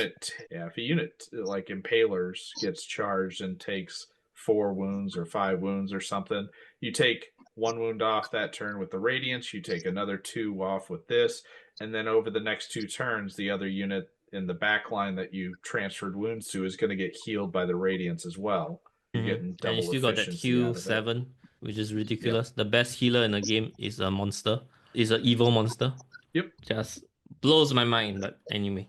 Corsair, there are a bunch of changes, didn't it? Blood Hex costs in tiers now, based on the size of the unit. The Weavers and Mutants and Don't you dare Impalers skip no over longer those get... Void Wranglers page. Let's go into the Void Wranglers. Hang on, let me just talk about the keyword changes. Weavers, Mutants, and Impalers lose Twilight Elf, so they can no longer get elites, vicious from the Navigator. They And made that Wranglers, change, and they all just disappeared. I don't know. the shooting attack They got went heavy. buffed to 9 inches. And did it used to disorder before? Yes, it did. Okay, but Yeah. being 9 inches is a big deal because they now threaten 15 inches with the shooting attack. 16, I think, that's speed 7. Yep. And That's just enough. they have 14 attacks. So it's 14 shots piercing 1 steady aim that also disorder. Yep, disgusting. I liked these guys before. There's just so many other good units, but I like these guys a lot because they're a Corsair unit, so they can get rallied up to a 16-8, I think it is, in a regiment. Yeah, and then they have Twilight Elf and Chromebound, so they're one of the few units that has the multiple keywords for the Navigator as well. Oh, they still have to benefit. And they're only 150 points. That's really good. Yeah, and they're not irregular. They unlock, so they're really good. They have built-in stealthy. They are faster than elves. They're built-in elite melee crush 1, so they're not half bad in combat, and you can get a vicious aura on them too. But yeah, the 9-inch shooting is, I think, what's going to make them see the table here. Very good. Yep, mutants, they don't get to get vicious anymore. Impalers, they don't get to get vicious anymore. Does that make them terrible? That makes the Navigator not taken, basically. The Navigator is no longer seeing the table. Previously, he gets to hand out buffs, and then he still gets to shoot with a spell. Now they remove that spell as well. The buffs he gets to hand out is worse. It's seeing the table, much less likely to see the table, because the Twilight Kin already has a lot of individuals that it wants to take in Lateo and stealth aura, Crones. It does, but Lateo has stealth aura built in. Yeah, that's true. Whereas she has to turn it on, so if you're going at the bottom of 1, it is not turned on. Gifts got more expensive, 10 points more, and their Blood Hex costs 5 points more than before, so they're still going to be played, but not as spammed. Yeah, it's very strange that once a unit is 10 points too cheap, it tends to get spammed. And that's how finely balanced this game is, that just a 10-point undercost, that means spam it. Yep, absolutely. Summoner Crones lost piercing on their shooting. Yeah, that's a big one. That was the one that I think was most deserved. Honestly, in the Blood Hex points adjustments, everything else I feel was just a little over the top. Kind of like what Ed said with, the ogre nerfs. It's like, you gave me a 5-point discount, but you lowered my speed. It's just a little bit over the top, maybe. But yeah, I think Twilight Kin they're in the dirt right now. And as many fun, unique ways to play as there was before, I think there's just so many less now. Yeah, probably it will get buffed a little bit back the next edition. Loss of the keywords is probably a little bit too heavy-handed, but at the same time, the bookkeeping is another headache. That with the Navigator, this unit can potentially get the Spell Ward and Stealthy from the Navigator, and it can also get the Vicious.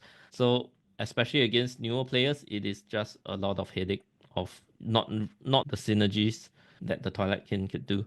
The removal of the keyword is a bit heavy-handed, but I can understand the cleaning up of the bookkeeping that it has. Maybe they can buff in other ways, is what I'm thinking in future. Yeah, I think that's the end of all the factions. So let's just quickly talk about Adam and Ed being in the past Nerd Hammer GT just this past weekend, and it's playing with command orders, command dice, and all. Do you see any crazy stuff happening over your games? I talked about the command order things that change the games and certain combats a little bit. I'll just reiterate that I think command dice do matter. I think that the addition of them has changed the game, and maybe not for the better. I think that It's the more game is deadly, going to be right? much. Yeah, I think the game is going to be much more binary, where the armies that try to alpha strike and hit first are going to be probably on the upper end of it, and then the armies that are trying to answer with a counter punch are going to be a little bit step back. But I think those armies are going to have to lean more into the defense six, the heal, the fail, like just even more defensive capabilities in order to stand up to that initial punch. And I feel like we saw that as the results on the top table, where Kingdom Men won, but it was an alpha strike list, right? Through and through. It's all speed 10 flying, and the cab unit is one of the slowest things in the list. And then Ray was up there with his, and again, speed 9, nimble. And Ed did really well, but I would say Ed had a defensive army, right? Defense 6 gigas and some shooting to back it up. But you had, 5 hordes of gigas? So you had a lot of defensive ability. But I would say Trident Realm is probably one of the best defensive ones because of the Barkskin order as well. So I think that it's just going to lead to certain armies benefiting more because of their commands, and then other armies aren't really benefiting from the commands. Those are the Alpha Strike armies, because the basic commands are just good for Alpha Strike lists. Yeah, in my games, what it came down to, more often than not, there was at least one major play where Pathfinder command kept me in it or got me ahead in the game really fast. Even my last round, Pathfinder meant I kept the pressure on. When we were playing Control, it meant that I was screaming across the board fast. For a speed 10 gigas, that's pretty good. The command dice definitely add a lot of versatility. I just don't know if it's fair all the time. Maybe the best way to put it. But yeah, I don't. I think I'm not gonna lose any sleep if you tell me we're playing command dice. If you tell me we are or we aren't, I think I'm still leaning a little bit more towards I prefer the game without the command dice, but just because. But maybe it's because I'm getting old and grouchy. Do you think with the command dice, with the full faction orders, it is unplayably unbalanced? No, it's not unbalanced. Unbalanced, like you're never gonna. Some factions are ahead with the options of command dice, with their command orders, with their list, right? But nothing fully broken. I don't know. If you're playing herd, maybe it's gonna be real bad. I think the biggest issue with command dice is that factions with their commands are actually more built towards building around those commands when you're playing with command dice. Where I think, again, we're just going to harp home, Trident Realms are one of the better options, because Trident Realms, they don't have limitations to their commands.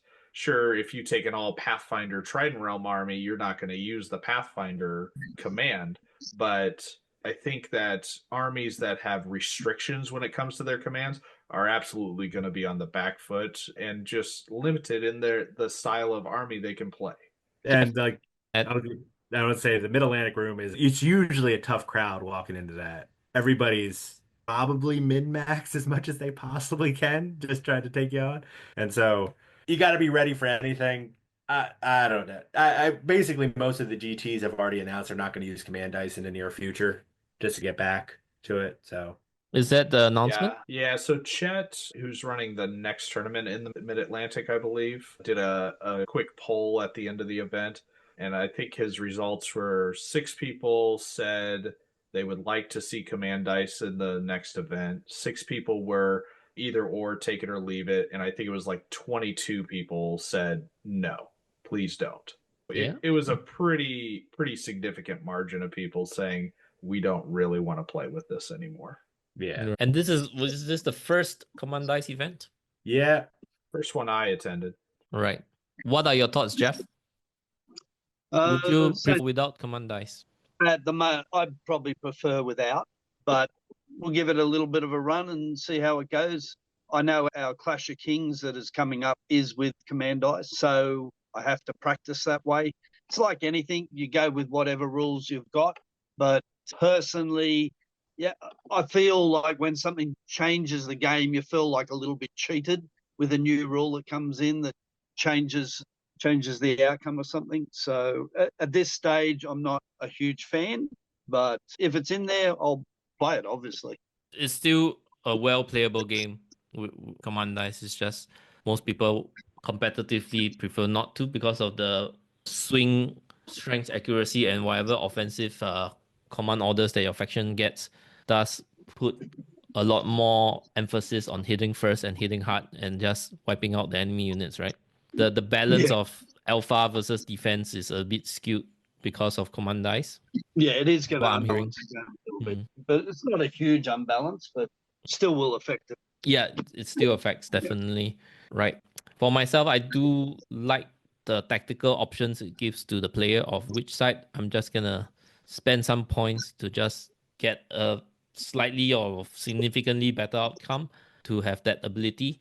But definitely the game needs to be rebalanced if we're gonna include the command orders, right? So something like I thought of, just higher nerf across the board to account for the ability to get strength and accuracy. Then you have to decide where I want to put the effort to get the better result.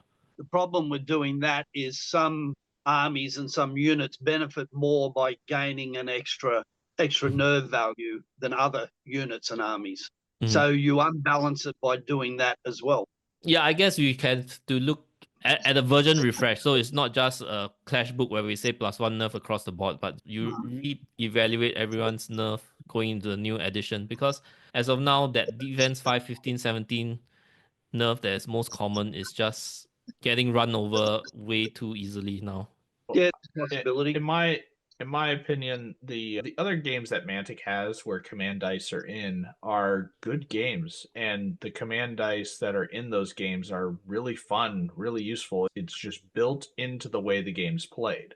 So if they want to do command dice and do it well, what they really need to do is fourth edition just needs to be a complete overhaul in the core mechanics and fundamentals of the game. But I don't personally want that. I like the game that we have right now, but that's ultimately what needs to happen for command dice to be successful. So I don't think it's worth cannibalizing the game we have in order to make this new rule accessible for a new version of the game. And really, the command dice right now just absolutely feel like they're added on to an edition that they were never meant to be in. It's like putting an extra third car garage on and just putting some plastic tarp over the top of it, calling it good, because it shows that this was not a part of the original plan, which was third edition. Just throwing it out there, if we're going into fourth edition and command dice is going to be in, what changes do you expect the game to have in order for command dice to work? I think you need to remove a lot of the special rules that units currently have. For example, the Abyss are, pretty popular right now. I think you need to remove Fury and Vicious from all the Abyss profiles. And then I think your command dice or your command orders need to be able to provide those types of special rules, whether it's through activating an aura on a special character or a character or a unit, so that all units within that range gain those abilities. So I think like how that's Firefight really, does it, right? Yeah, exactly. That's how it's successful with these other games. But instead of having the command do it, we just have the rules built into the profiles, and the profiles are pointed accordingly because of those rules. So it's just a complete tear down and rebuild if you need it to work that way. And I think in the end, you're going to have a same or similar profile, but it's just you're getting there in different ways with command So dice. you tone down the units, but then they are able to get it back through commands. Yeah, exactly. Then why do it? Exactly, Ed. This game doesn't need it. It's succeeded without it. So let it be. Let it have what it has going for it. That's my opinion. Good points. Jeff, what do you think? Oh, I think I said as I would prefer it as it is. I think it's going to be quite time consuming when I've played the games, maybe because we're not used to it, but I think you're going to see a lot of people clock out more now as well. Yeah, does it I really present do that think much it's more? Yeah, I think it's going to affect things because it's an extra decision to make. It's extra roles, trying to remember to do it in the first place. Yeah, as I said, maybe it's just because we're not used to it, but I think that's a bit of a concern as well. Just adding more rules to the game makes it more difficult. All right. There you have it, folks. The opinions of my esteemed guests. So let's round out this podcast. Thank you, everybody, for being here for almost close to 4 hours right now. So let's just quickly go around and let's talk about your upcoming hobby projects or events that you're going to head off to. Let's start with Adam, since you just unmuted yourself. I got some my hobby projects are making YouTube videos of the tournaments that I go to. I got some work to do this week, just coming back from Nerdhammer, but then I'm immediately going to Kansas City, which is only like a 2.5, 3 hour drive away from me for another event this upcoming weekend. So I'll have several battle reports after a few months of not having any. So that's just how it works in my my tournament scene. Is a lot all in bunches basically. So Right. And Ed, what about yourself? I'm actually a notoriously slow painter. This Trident Realms actually got done pretty quickly, so I'm about to sit down and actually really go through and try to paint to the best of my ability a dwarf army. That I've been wanting to build a dwarf army since I used to play dwarves in Warhammer way back in the day, so I want to get back to that. I just gotta start planning out a display board first, and then actually sitting down and really trying. But I got kids and family and all life events, so that's another reason why I tend to go slow. Awesome. Do you have anything to add on the command dice discussion? I'm not sure if you shared all of your opinions already, Ed. Oh, no, ultimately, everyone said everything they said. I'll be completely honest. I'm actually a little impartial to the movement stuff. Not anything to increase lethality, but just flexibility and movement. I think there might be a way that they can just we can do it without breaking the game, and it's going to give people, it'll make the movement phase more dynamic. And if you can make the movement phase more dynamic in a rank and flank game, I don't think that's ever really a bad thing. I don't know if what they got is the right move yet, but I'm wondering if there's a way they can actually do it. Yeah, I've got Clash of Kings coming up in January, so getting all my games in towards that. After doing this podcast, I'm very keen to look back into the Trident Realms and maybe get that army back up. I've got a lot of armies that I need to add extra bits to, and that's one of them. And a lot of the new things that are in there are quite interesting, so I might do a bit of hobby on that one. All right. For myself, I'm on board the Abyss train. I had an Abyss army sitting and waiting to be excited again. And this edition, this clash is just what was needed to get me excited over Abyss again. So I have my army painted up. I'm going to Clash of Kings Asia in February of next year. The decision made for that, and this decision was already made as of now, still two plus months out from the tournament, which is there'll be command dice in play, but not faction orders, only the generic ones, which is an interesting take on things. Yep, it'll be interesting to report back on that. And if not, I think that's all we have for today. Thank you so much for my guests, especially Adam and Ed in the US. I think it's creeping close to midnight where you are. Thank you for staying with me for close to 4 hours. I hope it was a fun and interesting discussion for everybody, that we're not too bored out of our wits doing this. It's always a slog going through the Clash of Kings update because 28 armies, man, my goodness. Even when we're glossed over some of them, it's still quite a monumental task to get through.